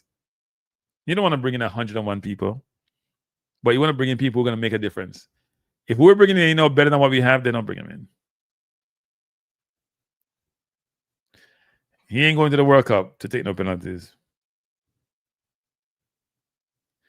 You play Dixie in the cam. What cam? Camera? What's camera you talking about? Dixie in the cam. What are we talking about? Dix can't play no cam. Cam is the most cerebral position on the field by a good distance. Yeah, but he's not a cam. He's not a cam. He not have the composure. He not have the spatial awareness. No, he's not a cam. He's not a cam. He's not a wing or in the center. He can play anywhere across the forward line. One thing about Dixon, when you go out there, you're gonna get some effort and ability. By the way, it's not just effort. People think Dixon just run up and down. The kid has ability. He has ability, and he's been showing it. I don't think Dixon has ever had a bad game for Jamaica. You know? He may not be standout sometime, but a lot of times he doesn't get enough game time to be able to make a decision.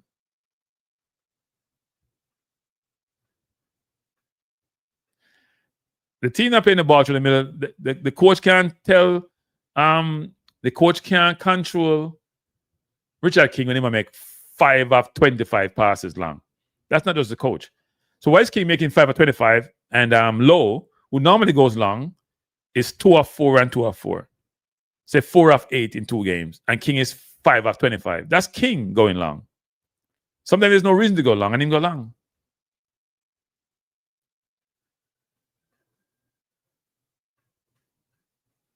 Okay. I could see him in the 10 as a second forward. Not a traditional 10 as a second forward, but I don't. He's playing 8 for Crawley. That's interesting. I don't see Dixon as an 8. McNeil is not coming. He'd rather not play than play for another country. We could use McNeil. That's for darn sure. McNeil in the 8? McNeil or Ramsey in the 8? That'd be a good look. Nah, I don't think Gibbs White made a risk. Gibbs White is in a tough spot. He's not going to displace Billingham. I don't know how he gets game. He ain't getting no game in that team. He may not even go to the World Cup. You got Billingham, you got Eze, you got Palmer, you got Rice, you got Wharton, at Anderson. I don't see how you get in that team. Good night. Hello. Good afternoon. This is Alex calling Cranky Show. This is Cranky Show. Why is it Alex? Why? I'm a little bit smile for your face, even though it's about a hard nitpicking, but kind of like a smile for your face. Look at the coach, kind of impressive. You look if you look at the impressive, you kind of feel like if you both things. We kind of please with the response. We win. We're happy. We win. 6 points. We just need 6 more. Yeah. We just need another 6 next week. Now we're good. So you say I go down for next game. I go down for next game, or I go down for November. Which one? No, I go down for November. Yeah, my first time you meet all of the Cranky. Yeah, we met up with you, Ketterak, and Dre, and a bunch of us, right? Yeah, that was COVID time. It was COVID, wasn't it? Yeah, COVID time. Yeah. But that was good. Hey, Cranky, Ramsey needs to make a decision, Cranky. He can't break in our England team, Ramsey's in a tough spot. Yeah, in a tough spot, Cranky. But come on, Cranky. You think Sterling regrets saying not play for Jamaica right now, Cranky? Be honest. No, because Sterling played a World Cup and Euros, so Sterling shouldn't regret. He was the star of the Euros, the Euros before last. But then again, Cranky, you think them like Jamaica will have these players playing continuously, even if Sterling did if Jamaica did go to 2 World Cup, Sterling is still up to there play for Jamaica. Yeah, he would still be playing, but he's not playing well now. Players get phased out easily at England, Cranky. We have new kids coming up with the black like Elliot Anderson. What they call him the Burnley, the Newcastle, De Bruyne. I think call him they do that play for Nottingham Forest. Very good midfielder, got the man of the match. That's Anderson. Yeah, you get the man of the match. But I'm saying though, Cranky, I think Jacob Ramsey need to make a decision. He would have a longevity of playing international career with Jamaica. Even brother Aaron Ramsey, I think he better play midfield, right? Yeah, he better play midfield. We're not as good as him, but. Cranky, why 2 midfielders right now? We could have say okay. McNeil and Ramsey. If we have McNeil and Ramsey, we guarantee we go World Cup. We don't even think about it. If we put McNeil and Ramsey, they could either play. Ramsey could play the 10, McNeil could play the 8. McNeil is obviously a natural born winger, but he can play the 8 nowadays. He play the 10 for 12 time before he got injured. You think could have win some with that? Yeah, man. Think about it. If we have McNeil, Ramsey, and Hayden, we're good. We're good to go. When we're complaining about, and we have the player we have now, we're good to go. Then my forward, I get enough ball. Yeah, McNeil, I put 40-yard ball on Cadamarteri head. Yeah, we're good to go, man. I'm a good. Jacob Ramsey, one thing I like about him is the press result. Jamaica need a press result midfielder. We can beat the press like a ballet ball, like we can turn Cranky in the middle of the park and just beat the press. Our midfield is our midfield is challenged. Yeah, I know, but I'm saying that if you have a midfield like that, you will see a Mexico that wouldn't press us that much, Cranky. Be honest. Because they like to press Jamaica hard in the cranky. You see, if you have a midfielder like Baleba, then the cast hard side of problem cranky, I tell you. Because in just good like a resistor, a midfielder, press resistor and cranky. You know if you beat the press by just turning and just finding the pass or 40 pass or we over the next side of the field. You understand? We need something like that cranky. We are stringing up like 1-2 intricate touches and flick and something, flick around them look style of football I mean like to play. I think Jamaica need to play this type of football. We don't have the players with those attributes to be able to play those intricate football in the middle of the park. We don't. No, so we can't. But, we want. I see where who's been saying this. So the coach strategy is to go long to find like Cadamarteri on the wing. I think part of it is the players do it. King. When Lowe was playing, right? Yeah, Lowe would go long quite a bit of time. We complain about it. But it wasn't atrocious King going long. King can pass the ball, but King is 5 of 25 in 2 games. That's ridiculous. That's not good, cranky. 5 of 24, like, sorry, not 25. You feel like because of the Caribbean team where you go play on the counter and catch us on the counter, why you sit back a little bit against Bermuda, hit them over the top and then make them come at us and then we just pick them off. No, people keep saying that. I just think we're not good enough in the midfield to control the ball in the midfield. When we play Trinidad in Unity Cup, they ball us in the midfield. Everybody we play, every team we play, they dominate. We don't. We will get counter-attacking goals. We don't possess the ball in the midfield and move the ball to the field. We don't.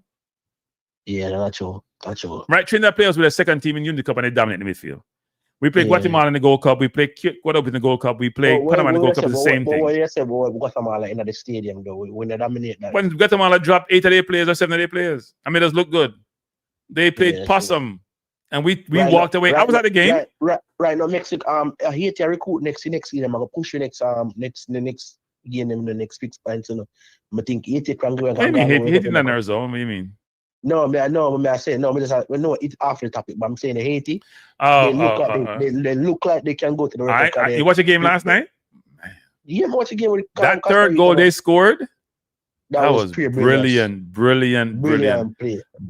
That's when you get excited about your team. And you see your team has the ability to break down teams. Break down teams. I think 80 was probably 80. They don't have a number 9. That's the problem. Yeah, they gave away a third goal that was soft. That was just poor defending. But that was in Costa Rica too. Yeah, and they had this kid called Isidore that played for Sunderland. You know him? No. Isidore him score against in combat man. He might the one that scored the last minute goal come back against West Ham. Okay. Yeah. He's the one that, and you know Edward that plays used to play for Crystal Palace. Yeah. Chris, I didn't play them. I come in next season cranky, push feet cranky. I tell her, but I want to see 8 guy work up no cranky. Honestly to God. It's not impossible for them. I mean, where they at in the zone? They are 2 points. Nah, they are like third place in the zone. Right? So I haven't checked that zone. Who's in that zone? I checked the other zone. I haven't checked that zone. I think Guata. No, Andrew was a leader zone. You know something. You know, people said that people go work up. Hey, you look at the other zone, them. You see the Suriname zone? Oh God, man, cranky. We lucky, cranky. Yeah, we be unlucky. Yeah, we lucky still, but cranky. They say the Panamanian people they want to fire Thomas Christensen. Would you take him up for the? Would you take Christensen up for the, if he's available to come and coach Jamaica if McClaren left after the World Cup? We're not thinking about that now. We already have a coach in line, the technical director. Cranky, you come with a foolish cranky. I don't talk about technical director. Which part? Riggers. Yes, those Cavalier play the football. Defensive type of rigid. We already have the local coach line up to take over. As soon as the World Cup is over, we're moving local. We're gonna regress. We're gonna regress. We like regressing. No, we can't use a local coach. Yeah, Thomas Christensen or my boy John Herdman from Canada to coach Canada. We just need to play good attacking football. Yeah, look, we gotta find some midfielders. We gotta blood in some of the young players who are coming through. We gotta blood them in the midfield. The Splat and the Tyrese Halls and the Janira Johnson, we gotta blood them in. Yeah, I don't care if they're not playing at the highest level because Dixon's not playing at the highest level. And Dixon plays well when he can play here. Dixon's in League 2. Dixon, when Dixon come up on the field, cranky, just make me stop worried one type of way. Yeah. Because I get both, because I give me the both side of football. I give defensive and I give me attacking side of football. Yeah. He plays well. Yeah, so when he come up on the field, he just kind of give me a little relief on type of way. When I not feel worry. You understand where I come from? Yeah. Yeah, but we need to find some midfielders can keep. You even put the youth midfielder them can keep. I think that would have helped us. Yeah, I don't know where the midfielders are that we could bring to the team. I know people are going to be mad that Russell scored and he's been scoring goals for Jamaica. But to me, he's not played well. No, I mean, you couldn't find him yesterday. Lost on the field. Lost against Bermuda, and he was lost yesterday. Sorry, lost. Can't support that loss. If we look at the team, I think if I was to pick the team for the next round, I would think the goalkeeper get changed, King get changed, Greg Lee get changed. Well, my CDM is already changed himself with 2 yellow cards. Palmer may have 2 yellow too. Somebody said Palmer have 2 yellow. He has 1 yellow, right? Yeah, 1 yellow. Yeah. So Palmer may still play. Lati comes in for unless we have another player coming, and then the 2 wingers get changed. I'm telling you. But of course, he may still keep Cephas. You want start Lee and Bailey? Yeah, Bailey and Gray should start. You think so can't keep Lee and Bailey? We're playing away from home. We need our best players on the field, no matter how poor he has been international. That's my view. I think that's my view. He should be on the field. Oh boy, I don't think he should start. No, I think he should start. I think both he and Gray should start over Cephas and Campbell. That's just me. Are people going to lose their mind about what did this window? This window was an easy window. The window starts next time around. Well, Bermuda should be the most difficult game. The Curacao game is the game. Is the game of the round. The Curacao game away. If we get a draw to that game or a win, we're in a good spot. I think we're gonna win though, Cranky. Based off I saw them play against Bermuda, I think we're gonna win. I don't think they really have the weapon for destroy us like that, Cranky. Yeah, they have a good team. I watch them play. You watch them in the Gold Cup when they play Canada? They have a good team. Cranky, they have a good team. Only team we know have a good team. Look on Panama go struggle beat Suriname. We are telling you, Cranky, you look on the team that will play good in the Gold Cup. Yeah, but you're forgetting that all this team recruit well from overseas, huh? Yeah, yes, that's true. A foreign ball and players are playing nowadays, you know? You go look at Suriname and Curacao, overseas ball and players are playing. Yeah, but then Cranky, what I said to you, remember, so then jump out in a Gold Cup, then jump out way out of the pecking order. Long time. Yeah. You understand me? Yeah. The team that perform it, look at you would expect Panama see a struggle. So Costa Rica struggle for beat and go Nicaragua, then draw 1-1 and come draw back with Haiti. I'm not telling you, Cranky, the football kind of rigid. And I'm going to tell people the same time come to, no matter how you play a Gold Cup, Cranky, good. It's when they come to World Cup qualifier, the game is going to be much tougher because everybody have fight, Cranky. No, everybody wants to go to World Cup. Everybody wants to World Cup. They're going to play with their heart. Gonna be easy. Look at Panama. Panama in a difficult position. If Panama draw one more game and lose on your game now, and you excited going in, then a problem they can give me, I tell you. That zone is tough. That's the zone of death. You have Suriname, you have Panama, you have Guatemala, and what, El Salvador? That's a tough group. But the good thing about it, the second two best team then go. Yeah, but they ain't gonna come from that zone. That's the thing. No, because the team gonna knock out each other. You're gonna come from a zone where one body's a runaway winner and the other person is close to being a runaway second place. That's how it's gonna go. It ain't gonna come from the toughest zone. You can't come from the toughest zone because they're all them knocking off each other. They're all gonna end up with like 7-8 points. And I ain't gonna come from that zone. You come from the Jamaica zone, either Jamaica or Curacao. And then you want to play CONMEBOL. You're going to play Bolivia. You know Bolivia is the team that beat Brazil. Yeah, because you got to go play in that. No, they're not going to play there. They're going to play Miami. Miami not going to play, Cranky. Is Miami playing? No, Mexico. Okay. Monterrey. So then you have Bolivia and then whoever is from the Pacific region. Bolivia. Hold on, don't misquote me. Bolivia player. Bolivia player, yeah. Them have. Bolivia beat Brazil and then Venezuela lost to aside for Oceania too. Yeah. Aside from Oceania, I'm telling you. So you have Bolivia, I have aside from Oceania, I think I said Caledonia, I think from Oceania. I have one team from Africa and one team from Asia. So one team left from Africa, one team from Asia, Bolivia, and 2 CONCACAF teams. They will play Guadalajara, Jalisco, and one will play Manta de Nueva Leon. So they will play Deso. So that means Bolivia now have the advantage to bring them up at 4,000 altitude to play against them. Yeah. They're not going in a position. They play in a position. They play Kanki. That hard player in the 4,000 altitude up above sea level in the Kanki. You see, Brazil player they struggle. Hey, Cornflakes, man. Go and look up this again, Cornflakes, man. You're not right, Cornflakes, man. You're not right. No, Bolivia are qualified. They're not qualified. No. They beat Brazil 1-0, and Venezuela's lost to Colombia 6-3. So then Bolivia goes to the playoff. That's how it goes. If Venezuela had tied with Colombia, had beaten Colombia, then they would have gone instead of Bolivia. Yeah. No. Then, look at Nigeria. Look at the dynamic in the World Cup in the country. Nope. For a second time in a row.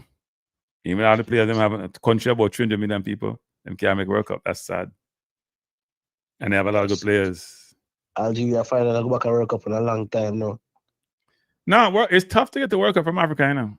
You got to run to some good teams. Yeah.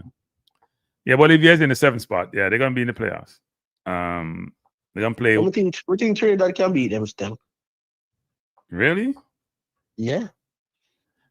I don't think Trinidad can beat them. It's possible. Trinidad are recruit. Yeah, but is it Trinidad? Is it Jamaica? Is it Curacao? Let's not. Oh, they're checking me for them hot, you know. We're going to World Cup. We get 6 points, but that means that Curacao have 4 points, you know. If Curacao beat we at home, they have 7, we still have 6. They got to come over our place, but look, if we get all our players, we should be okay. So, well, can't you expect a new player coming in this window, this next window? Supposed to have a few coming in. So, when the new players are coming in, would you start them or no? I don't. It's tough, right? So, if I have Rico Henry versus Bell or versus Greg Lee, I'm starting Rico Henry. I am. Just so cranky? He's just a better player. He's just a better player than both of them. A lot of people who say Lambakisa and McClaren, they wouldn't start McClaren over Lambakisa. I don't know actually. That's an interesting one. Look, I'm not the coach. I'm glad I'm not the coach. And if Cameron Archer come, would you start Cameron Archer? No, I would start Cameron Archer. Right, so Cameron come off the bench, but to me, Cameron can play out wide too. But next goalkeeper from England was supposed to come in too. Would you start him if Blake is not available? He ain't coming in. But he's having some papers problem. He ain't coming in. They've been talking about his keeper for the longest. He ain't coming over. His papers ain't there yet. And if he come in, I don't know. Jamali Wade didn't give me the sense of comfort I was looking for from him. I rate Jamali. Jamali's played well when he played for Jamaica. He was a basket case last Tuesday night. You look coming in a 1 minute ball, I flip over the answer can't kiss. So like two shot come to him and bounce off him chest. Yeah. One. Look at the guy was offside. Yesterday, and then when he played something, it was the same thing. He had a shot from outside the box against Bermuda, bounce off him chest, like it hit by one wall. Yeah. I keep like him on a wall, like a ricochet thing. Lucky thing when they're in a group with other team, them like that. Yeah. Now we're in a good spot. We're in the best spot we could be in. Right? 6 goals, no goals conceded. We're in the best spot. We just gotta not lose. That's all. Goal difference can play a part too. Yeah, it could, but right now we're in the best spot. We're in the best spot. Yeah, so that's why I say we're in a very good spot right now. But Cranky, it was good talking to you. Yeah, hopefully, man. Thanks, Alex. Next month we can make you feel more, look a bit more. I'm gonna see you're a great hard in the Cranky, so I'm gonna see you kind of look a bit pleased and pleasant. I say, all right, that look good. You're great, very hard in the Cranky. No, me great fear. You're great fear, boy. You're great to Cranky. Somebody tired to Cranky, man. All right. Maybe you're right. I don't know if Alex. Maybe you're right. Anyways, Cranky, thanks for the call, Alex. Appreciate it. Yeah.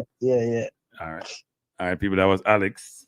I'm going to Alex of Florida when we were down there for Jamaica playing in one venue. That was a really good time.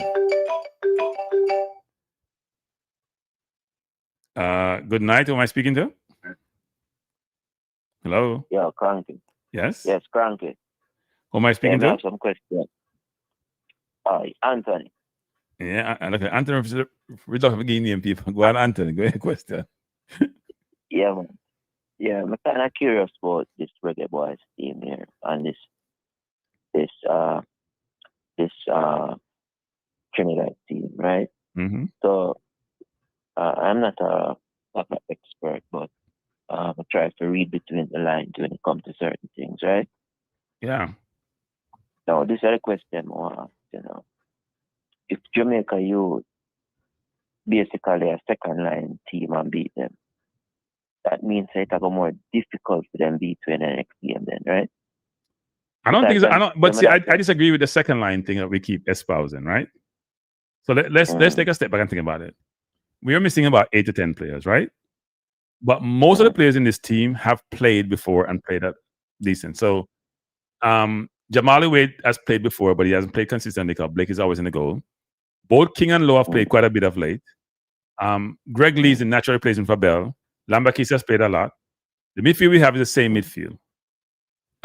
Cephas played a lot. The only other two people are Cadamarteri and Campbell. And Cadamarteri as new, but has a lot of talent. And Campbell's sort of fairly new, his first full game. So the narrative that this team is a second team and players don't play a lot, that's not necessarily true. A lot of them play a lot of football for the Jamaican national team. It's almost like we have 30-something players. Yeah, go ahead. That's at the start, right? Yeah, but I'm talking about their starters. They're starters. Because we haven't had a consistent, every window, people like Pinnock, but I'm sick car person, I probably not turn up. Enough time Pinnock to turn up. Right? So King has been playing. King played against St. Vincent. King has been playing more in the last year than he had previously, and as much as any other defender. Lambakisa always played. And Greg Lee's a national replacement for Bell. The three midfielders are the same midfielders. And Cephas play a lot. So the only two people is probably more the goalkeeper, Cadamarteri, and Campbell. And Cadamarteri has shown that it's quality. But think about it. The team we had before that destroyed Trinidad in the World Cup, 2-3 years ago, was Bailey, Gray, and Antonio up front. People seem to forget that. Well, what may I say is this. In the event then, that night, them 8 players, they come back. Right. FIFA only allows certain amount on the team, right? Yeah, them can carry 23, I think they're 26. I'm okay at 23. So obviously the team are got stronger, right? Yeah. So when we go back at Trinidad now and thing, and because I think that them are the only team actually were really hot for Jamaica, man. And I think the other 3 teams them hot for Jamaica like TNT. A long time the rivalry are going from a youth at Jamaica, I'm a 50 old now. Yeah, and it looked like it. They played like it last night, right? They had a chance to win that. They had a chance to win the game. As soon as I win. A long time this ago. I can't remember this ago from me I go Excelsior. From before me I go Excelsior. Then? Yeah, because Trinidad is the second biggest English-speaking country in the Caribbean, right? So that rivalry has always been there. And Trinidad has always had a good team, and they had oil money, so they could invest locally. They didn't have a lot of people matriculate out of the country and immigrate like we did. So they don't have the diaspora to call upon. And their laws restrict them from how much generation down you can go to bring people in. So they didn't migrate as much as other countries did. They did later on when they migrated to the US, but they didn't migrate to the UK like we did. So we have fortunate to be very spread out across the world and can bring people in. They don't have that. What they do have though is they do play good football. They do play good football. But what may I say? Say in the event, all of the players them come back now. All of the players them come back now to that Trinidad game. That means that will make it tougher for them then. Because them don't know what will start. No, I'm not Trinidad game I come out for them. I come out for the Curacao game and for the Bermuda game. No, I'm not for Trinidad again. Yeah, but the last window in November, not this window. Me feel like say, in my mind, me feel like say the next toughest game Jamaica have to play, have to go back to play Trinidad. So you don't think Curacao away from home, Curacao at their place is tough? to my observation with the ball game, like I said, he's not an expert, but to my observation with the ball game, I feel like say Jamaica are the hot team in the Caribbean. So even if a team not play good, them are gonna run hard on them. Yeah, we play physical and we play a lot of energy. Yeah. Right. So when everybody has say, "Oh, curious to this and curious to that," may I look on it on a different level. May I look on it where if all of the team them hot to that team, because that is my observation on the world on the football thing back home, is that all of them teams in the Caribbean play harder when they play Jamaica. I don't know if they play harder, but there's always more at stake, right? Well, then that is it. That's what I'm trying to tell you. That's what I'm trying to say to you. Right. So the point what I make is this. The last time I checked, Trinidad play away the last 7 times and them never win, right? Right. And based on the comment. Well, you mean official game, not friendlies, because they've beaten us in friendlies. So yeah, but the last couple of 7 the last games, four World Cup qualifiers we played them, we have beaten them. Either we them draw one and then we win the rest. Yeah. Yeah, we're not talking about the last 4 World Cup qualifiers. We're talking about the last 7 games them all played them. Officially, yeah. Yeah. Remember them did a lead with one love the other day and we scored in the last minute. But that was a friendly. So the games the last 7 games we beat them in the Gold Cup. Yeah, go ahead. Cranky to me. You like understand what I try to tell you. Me I tell you say from your youth, this a go on, this thing here. But that's what I call you. I'm watch you all the time and think I'm kind of respect your analysis of things, you know? I'm not really call sure really, you know. Okay. Yeah, first person. But I appreciate the call. Yeah, man. But the point for me I make is this, right? When a team hot for you, it make a big difference. There's no friendly game. It's state funny team. Even if you play them and I say a friendly, them mind and a friendly thing that. Right. That's all Mr. Trinidad and Jamaica. There's no such thing as friendly between them two teams. Right? Yeah, no, I understand your point. You're right. They're very competitive. Yeah. There's no such thing as friendly. Anytime, all right, if you notice the last coach with them, I don't want to take up too much of your time, but if you notice the last coach with them of the guy when him Angus Eve. Yes. You notice him comment when them at the time when him did that the last time when Angus Eve was the coach and them played Jamaica. And them did that talk about what is other guy from Jamaica, the youth were there England, you know. It's KC from KC, where name again? You're talking about Whisper. Yeah. Remember him comment about Whisper and thing. But them only notice him go right. Them always make some. And then if you go back now and listen to Dwight, comment. He must say, when we listen to the interview, he must say, him think the cars them never go for them way because them score a goal and right. It wasn't a penalty. But the boy dive in the back. You know, see that? Him get licked from outside and he might try to dive in the back. That's a them big player. Well, you never really get licked enough. King was on his back. It wasn't a foul. It wasn't a foul. But that's a clear enough penalty. It's not a penalty. No. Yeah, but you must say, it's basically when we get from team interview is like, them was the dominant team. We never seen big up Jamaica none at all. All them talk about them disappointed to them. Listen to the interview good. So remember saying everything starts from the top, you know. When the coach have behaved that way, can you imagine the intensity in a for them camp before them play away? Yeah, but it's twofold, right? It's twofold. There is the natural rivalry, but then this is World Cup. You try going on. You try go World Cup. You know, one got playoff system. You want to win the zone. So yeah, that's you don't need any more encouragement than going to World Cup. They encourage you about this. Yeah. But now go give a next man to take a call still. I'm in the program. I want to give another person a chance. Still. Yeah, man. But one last question. You can comment on this when you're on here. One last question. The youth named Kingston. Yes. Right? You know who him remind me of? Him remind me of Black Pearl. People beat you for that. People say Black Pearl a different type of player, you know.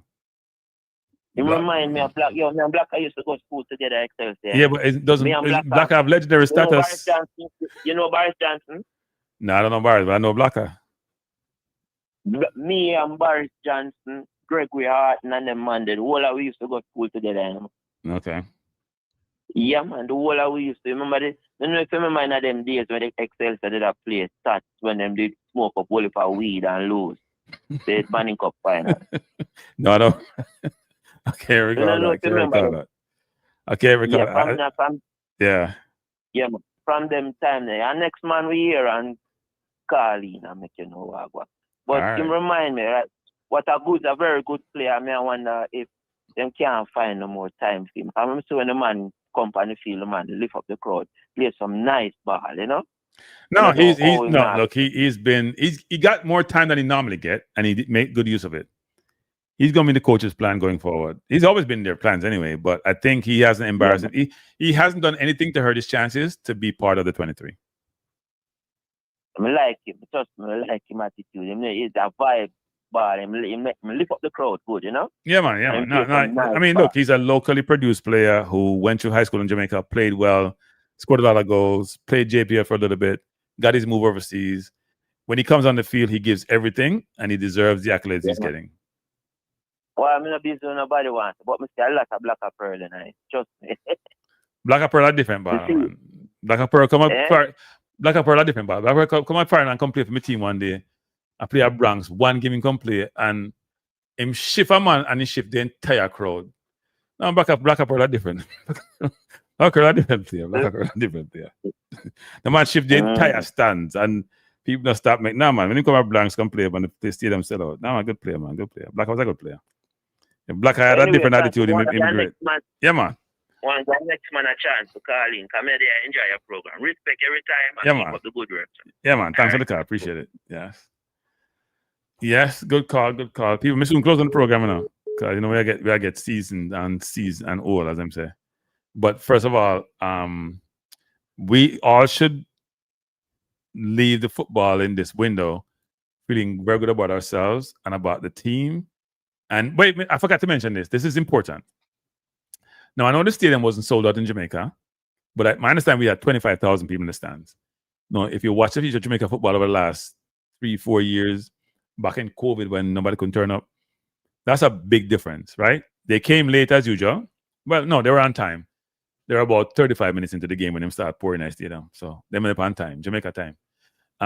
But it's a good look. And it's a good thing. The players must feel good about themselves when the crowd turns up. And the crowd, you know, sometimes the crowd turn up. It's not necessarily the best thing with Jamaica crowd turn up because, you know, them get nervous and then not really cheer. But it looked like it was a good, a good attendance. JFF make some money. People will win. People go home happy. Cause, you know, say, oh, we stay, we are bandwagonists. And it's a good look. So kudos to the crowd in Jamaica. Long may it continue. Because I hope we even not lose to Curacao. Okay, it won't be a good look. Good night. Good night, Cranky. How are you doing? I'm doing well. How are you doing? Who am I speaking to? All right, tonight. Sorry about the other night. We called you when the press conference. I was the one that. Yes. I didn't want to be rude, but you know, it was in the middle of it. So I understand sometimes. Something I try getting a call and you have to do your thing. Yeah, I'm very sorry about that. Not a problem. Yeah, man. But about the game, you know, yeah, it was workman like, you know, full of victory over Trinidad, but at the same time, the midfield is always a question mark for, you know, that it's quite obvious to everybody, the football watchers. But I so think wait, what's your thoughts on the midfield? What's your thoughts on the midfield? Anderson in the midfield. Okay. I would have a better game. I think him start Anderson in the game instead of Casey Palmer would have a better game. That's a good. Well. So you put Russell in the 10 and put Anderson. Yeah, that would pivot with Hayden, I assume. Yeah, because remember, you know, Russell play is a back-to-back midfielder, you know. So you want to give him that privilege for, you know, because you see when Anderson comes on the field, him have that privilege to go forward and maybe able to score a goal. So, you know, I don't think Russell is comfortable playing with Casey Palmer at 10. You can see it quite obvious on the field. I think you need somebody with more flexible and technical and so on. And Casey Palmer too, he's walking on the field and he's not giving that energy that a 10 would give, you know. So even when Jamaican people talking about a lot of the players them can come back in the team, and so if the man them better than the man them must come back in the team like Bobby Reid. If Bobby Reid fit and ready, Bobby Reid have to come back and get him 10. You understand what I'm saying? Here's the thing. So it's not unique. Who out of the squad will come back can't get back them game. Yeah, it's not unique to Jamaica. So I was listening to Talk Sports in England, and people are saying the same nonsense in England about Saka and Billingham and Palmer. Like all the players they beat Serbia, who not good. So people get carried away now when you play certain teams who may not be the same level, and they forget that the players who have the pedigree, have the resume, and they must say them can't get back in that team. You just like stop. They don't get back in that. They don't get back in that team, and the coach knows better than that. Some players are gonna stay. Cadamarteri gonna stay, right? Dixon's gonna stay, and Dixon's always been there anyway. Some players may be on the fence, but the key players like a Pinnock or a Blake or a Bailey or a Gray, they're gonna get back in the team. Bobby Reid, Lati, I can't see them not being in the team. I don't see it. Wait, I think I've lost it. Have you still there? Hello? Yeah, man. Yeah. You know, like I said before, they're gonna be in the team, man. They're gonna be in the team. People have what they call recency bias.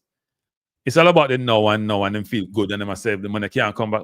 Why won't they be able to come back? I know we didn't do well in the Gold Cup, but you gotta ask yourself, are these players better than the ones that weren't here? No, they're gonna come back. Yeah, the man have to come back, and you know, and even the man who are come back, if them not come back and play up to a standard, them cannot come back in the game. But come on now, we have to have a replacement for Casey Palmer. Casey Palmer is not it going forward, and that's the reality. Yeah, I mean, Palmer is gonna be challenged because it was my understanding that he wouldn't have been in the team. I don't know. They ran out of players. They ran out of players because it was my understanding he may not be in the team. So they probably look. Everybody, look. We got to be very careful now because we can have the same series like the last window, right? People injured, people out of form, people don't have team. We have to be very careful that we don't negatively impact the players who may not even be in the 23. Coach got to talk to players them like they do in a lot of countries and say, look, this window you didn't call you, but never know next window, or stay on standby. Well, we keep the players them ready and motivate them. So if we lose players, we can just bring them in and they feel like they're part of the setup. Well, don't get me. I don't want to get me wrong either. I don't believe in the wholesale change and everybody just come in and replace. No, because remember too, some of them just coming off an injury too, so they're not really match fit like that too. You understand what I'm saying? Yeah. But with Casey Palmer, we definitely have to change it, and it is very obvious how we change the keeper because trust me, as I said, if we were playing in Group A or C, man, why? We believe that run right now, cranking me. I tell you because I watch that group and the group them excited, you know. I mean, I tell you, Suriname right now, Suriname are the real excited team right now. I tell you, Suriname really look good. Yeah, I watched Haiti, Costa Rica yesterday. Haiti looked good. They played in Costa Rica. Haiti looked good, but to be honest with you, I was watching the game to Costa Rica get a lot of chance to score to finish out the game. Well, Haiti defense is not the best, right? But then going forward, them look good, especially on counter attack.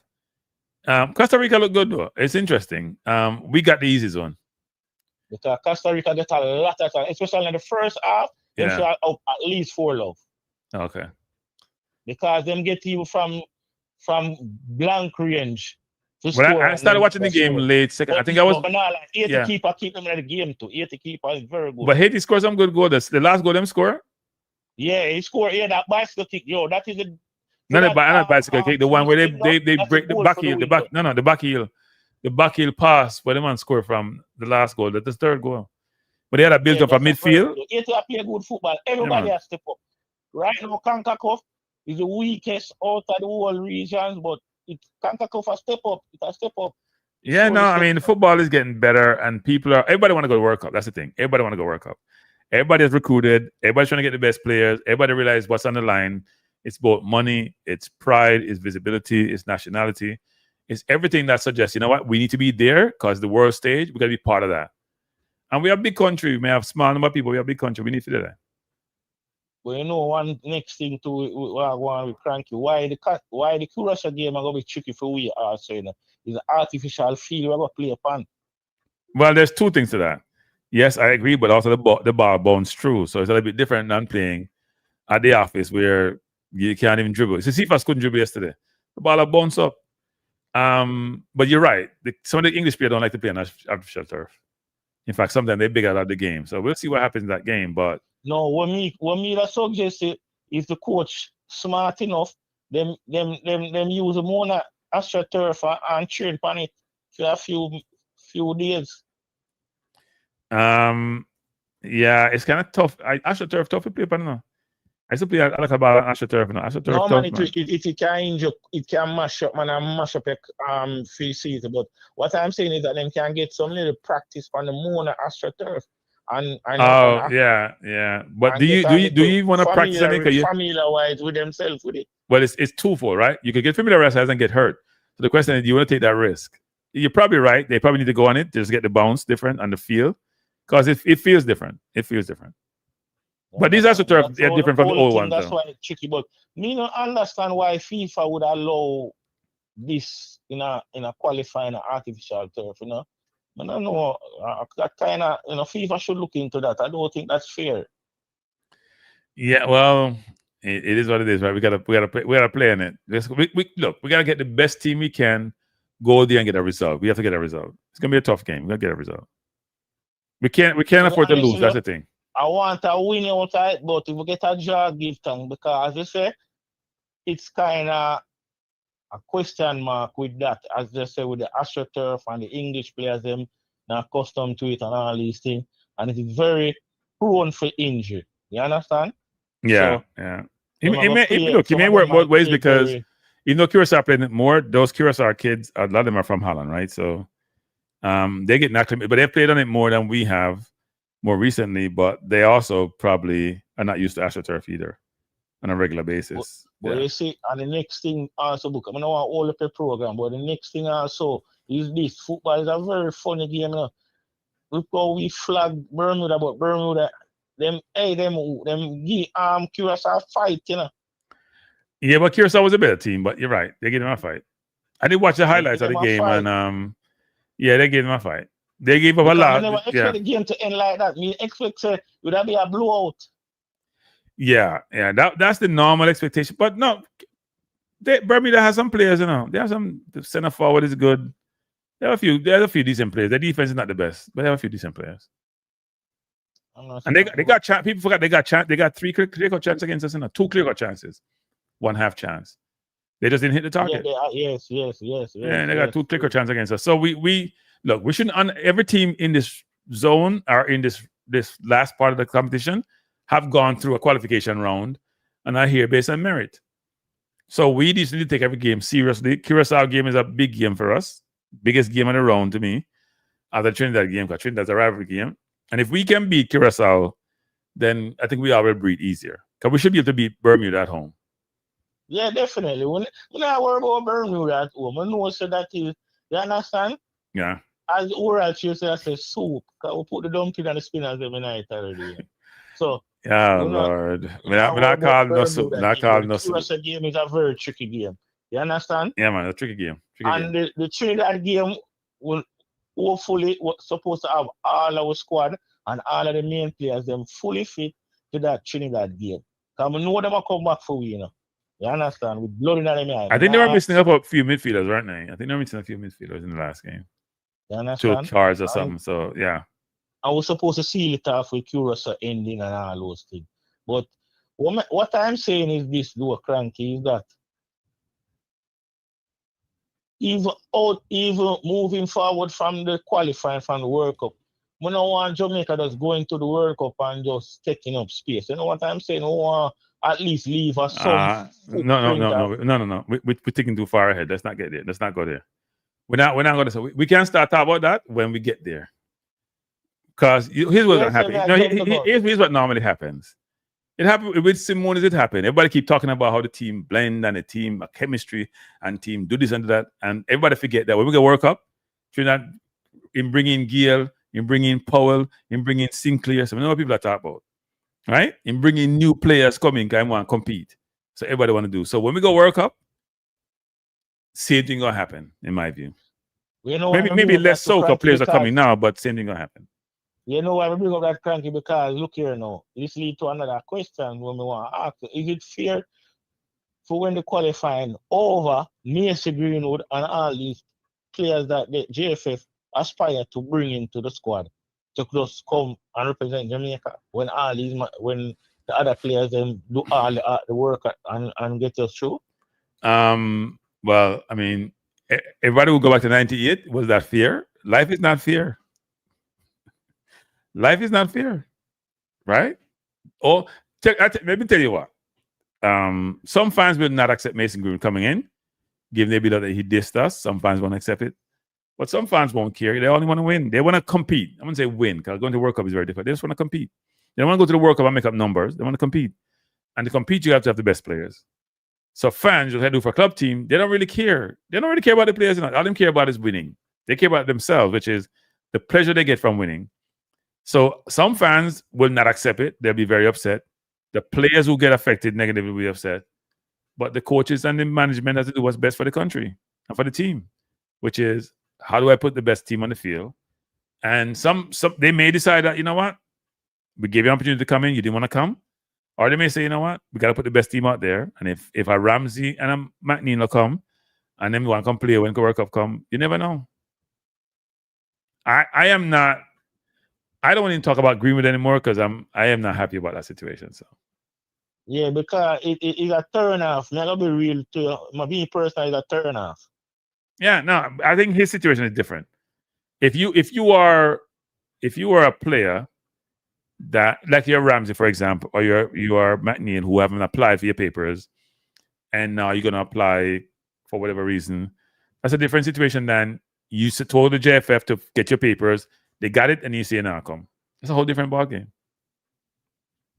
Yeah, but based on all the media and everything, they make it seem as if that he has all the documents and everything ready now. No, he has all the documents. He has all the documents. He has all the documents. If he wants to play for Jamaica, all he has to do is change his allegiance and come play for Jamaica. That's all. You understand? Because I don't know what's all about. Because right now, England, I don't think England won't want to use him. No, he's not. Tuku says not. Tuku says not in the plans. He's not in the plans to play. So him not coming is just his look. The kid went through a lot with the situation. I'm sure his management team don't want to expose him too much because it's gonna be a media circus if we do anything. So I'm stay at Marseille and play some football. It's his prerogative. But if it was me, I probably wouldn't bring him in. I'll be honest. If it was me, England coach not looking his way or anything, so I don't know why. Yeah, I mean, some people are still supporting him and believe that when he's ready to come, he should come. That's his prerogative, right? I am not in the camp where saying, given I had some information about certain things, I just think what he did wasn't cool. I don't think it was cool. I want to say what he did. Because sometimes it's not the kid enough. People gotta understand this also. Every one of those players who are at a certain level have a management team. The management team is the one who make a lot of these decisions. Not even the players. The players just go play football. Management team handle everything. So yeah. Yeah, but no, I don't think it's this club. I don't think it's this club. We don't want to order your program. Yeah, man. We have some other. We have two more questions before we leave. Okay. What is the situation with Daniel Johnson? Everybody's asking the same question. I think Daniel Johnson is out of sight, out of mind. So I think what happens is this, which is Moran Gordon picks the players who the coach don't know. And Moran Gordon hasn't picked Daniel Johnson. The coach has basically said so, actually. Moran Gordon has picked Daniel Johnson. So that's not the coach. That's somebody asked Moran Gordon. Maybe Daniel Johnson is not playing in that area where Moran Gordon can see him or know him, but he plays in a Turkish National League. But that's Moran Gordon with Daniel Johnson. To me, anyway, from where I sit.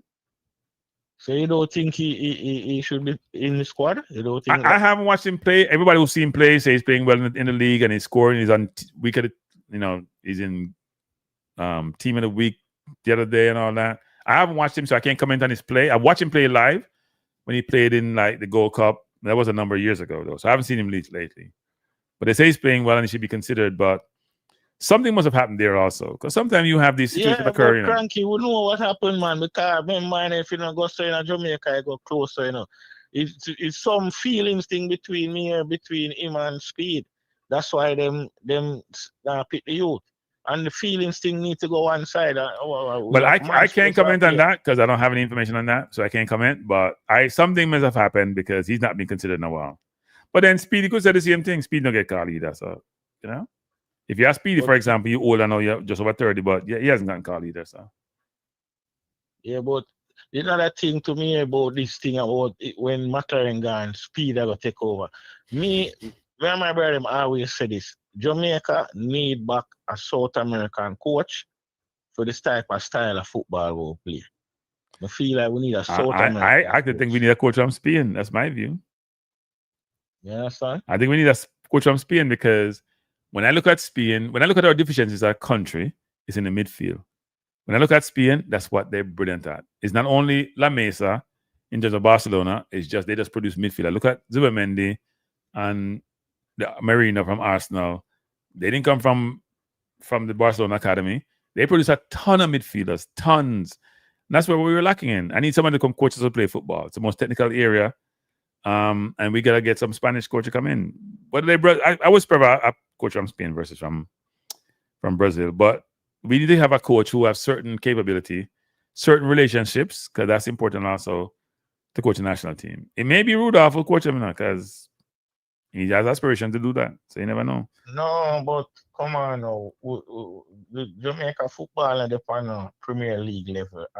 We have an international thing, So I have to go. Look on Brazil. So before Angela to go Brazil, I tell everybody say Angela to go Brazil because Angela to know the player them from Real Madrid and him familiar with them and the type of football for Angela to play Real Madrid. It would fit Brazil system. Angela so a politician. Fit Jamaican system. A politician though, right? A politician. So he might play certain players from Europe, but he must also play a few local players to make everybody feel good. Understand? And this one but English. So I know what they might try to do because we have a lot of English players from that diaspora there. Them keep on using the English, but they I don't think it's working. You understand? We need to get something from like a South American, or just say a Spain or Netherlands. One of them coach there. You understand? Well, we'll see what happens after the World Cup because McClaren is only here until the World Cup, right? He wants to make his name. He didn't bring England to the World Cup when he was coaching England. He had a chance to get to the World Cup now with that team.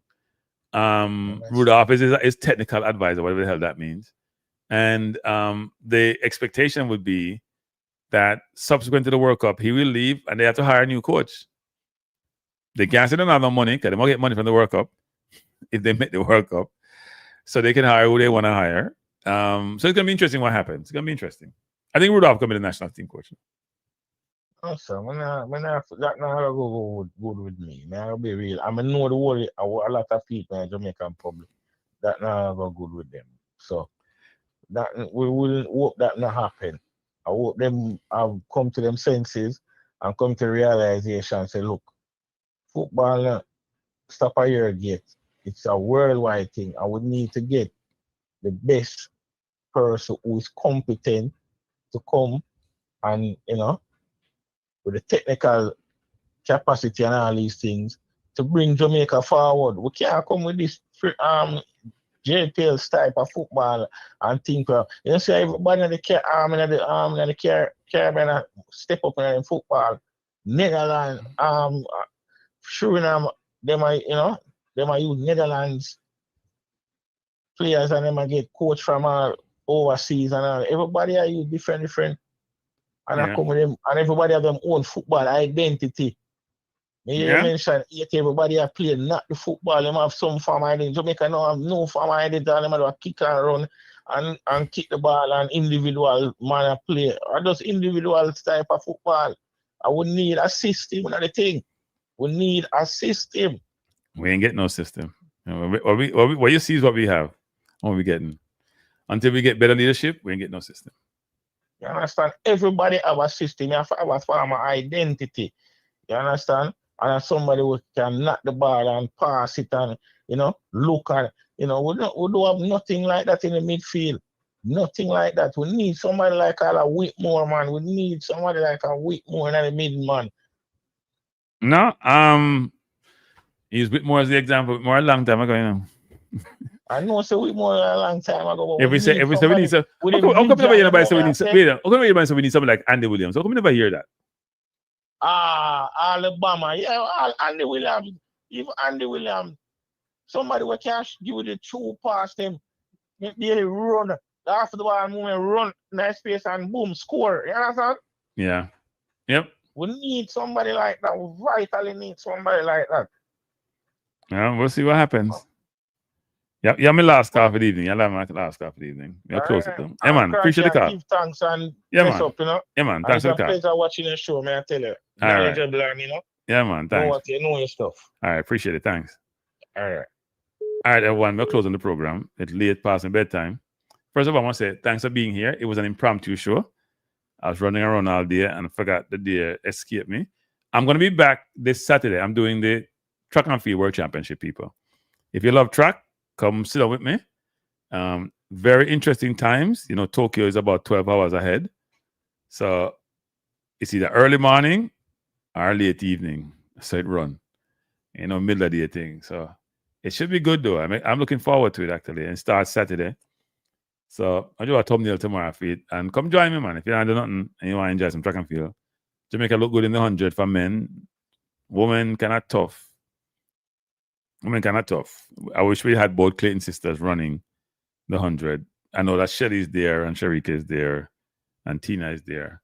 But it should be good if you come join us. The last time I did World Championship, no, I did the Olympics. It was really good actually last year. That's really good. So I'm looking forward to doing the World Championship. Why you unsubscribe? Subscribe to support the program and support the program. So everyone, if you haven't hit the like button, do so before you leave. If you haven't subscribed, please do so. If you haven't subscribed to my website or to my other channel, which is Balanced View, BALANCED Views, and then ssnnlive.com is my website. I think I have a lot of good articles on there. I'm gonna write one on this game actually. I should do it tomorrow. But please do so and subscribe to the channel. Hit the like button, right? And thanks for being here. I won't even do an outro because I'll close on the program. But I appreciate you being here. You could be any place else. It's late, but you know, so we have to enjoy the victory. We have to milk it as much as possible. And it's great that we have won. Looking forward to the next window. We should have a few new additions. I gotta check them, see if they actually came in. We found a gem in Cadamarteri this time around. And looks like he's gonna be playing for Jamaica for a long while. Don't worry about him now. Change allegiance. You know, change allegiance. In there, Jamaica, he must stay there. And I'm sure he asked for what was he 18? Yeah, I'm sure he asked for change allegiance. So I'm good. We're in a good place, people. We're in a good place. We have 6 points from 6 points. That's all you can ask for. We do what's required in this window. Please support the team. If you can travel to some of these games, please do so. You know, something like fly, but I probably go to Jamaica in November, hopefully, when we play Curacao at home. I think that window probably go away to Trinidad. I think I'll reach Trinidad State. You know, I should think about that, you know. But please have a wonderful night. If I don't engage with you, have a good weekend. But please don't forget, Friday and Saturday, we're at the World Championship.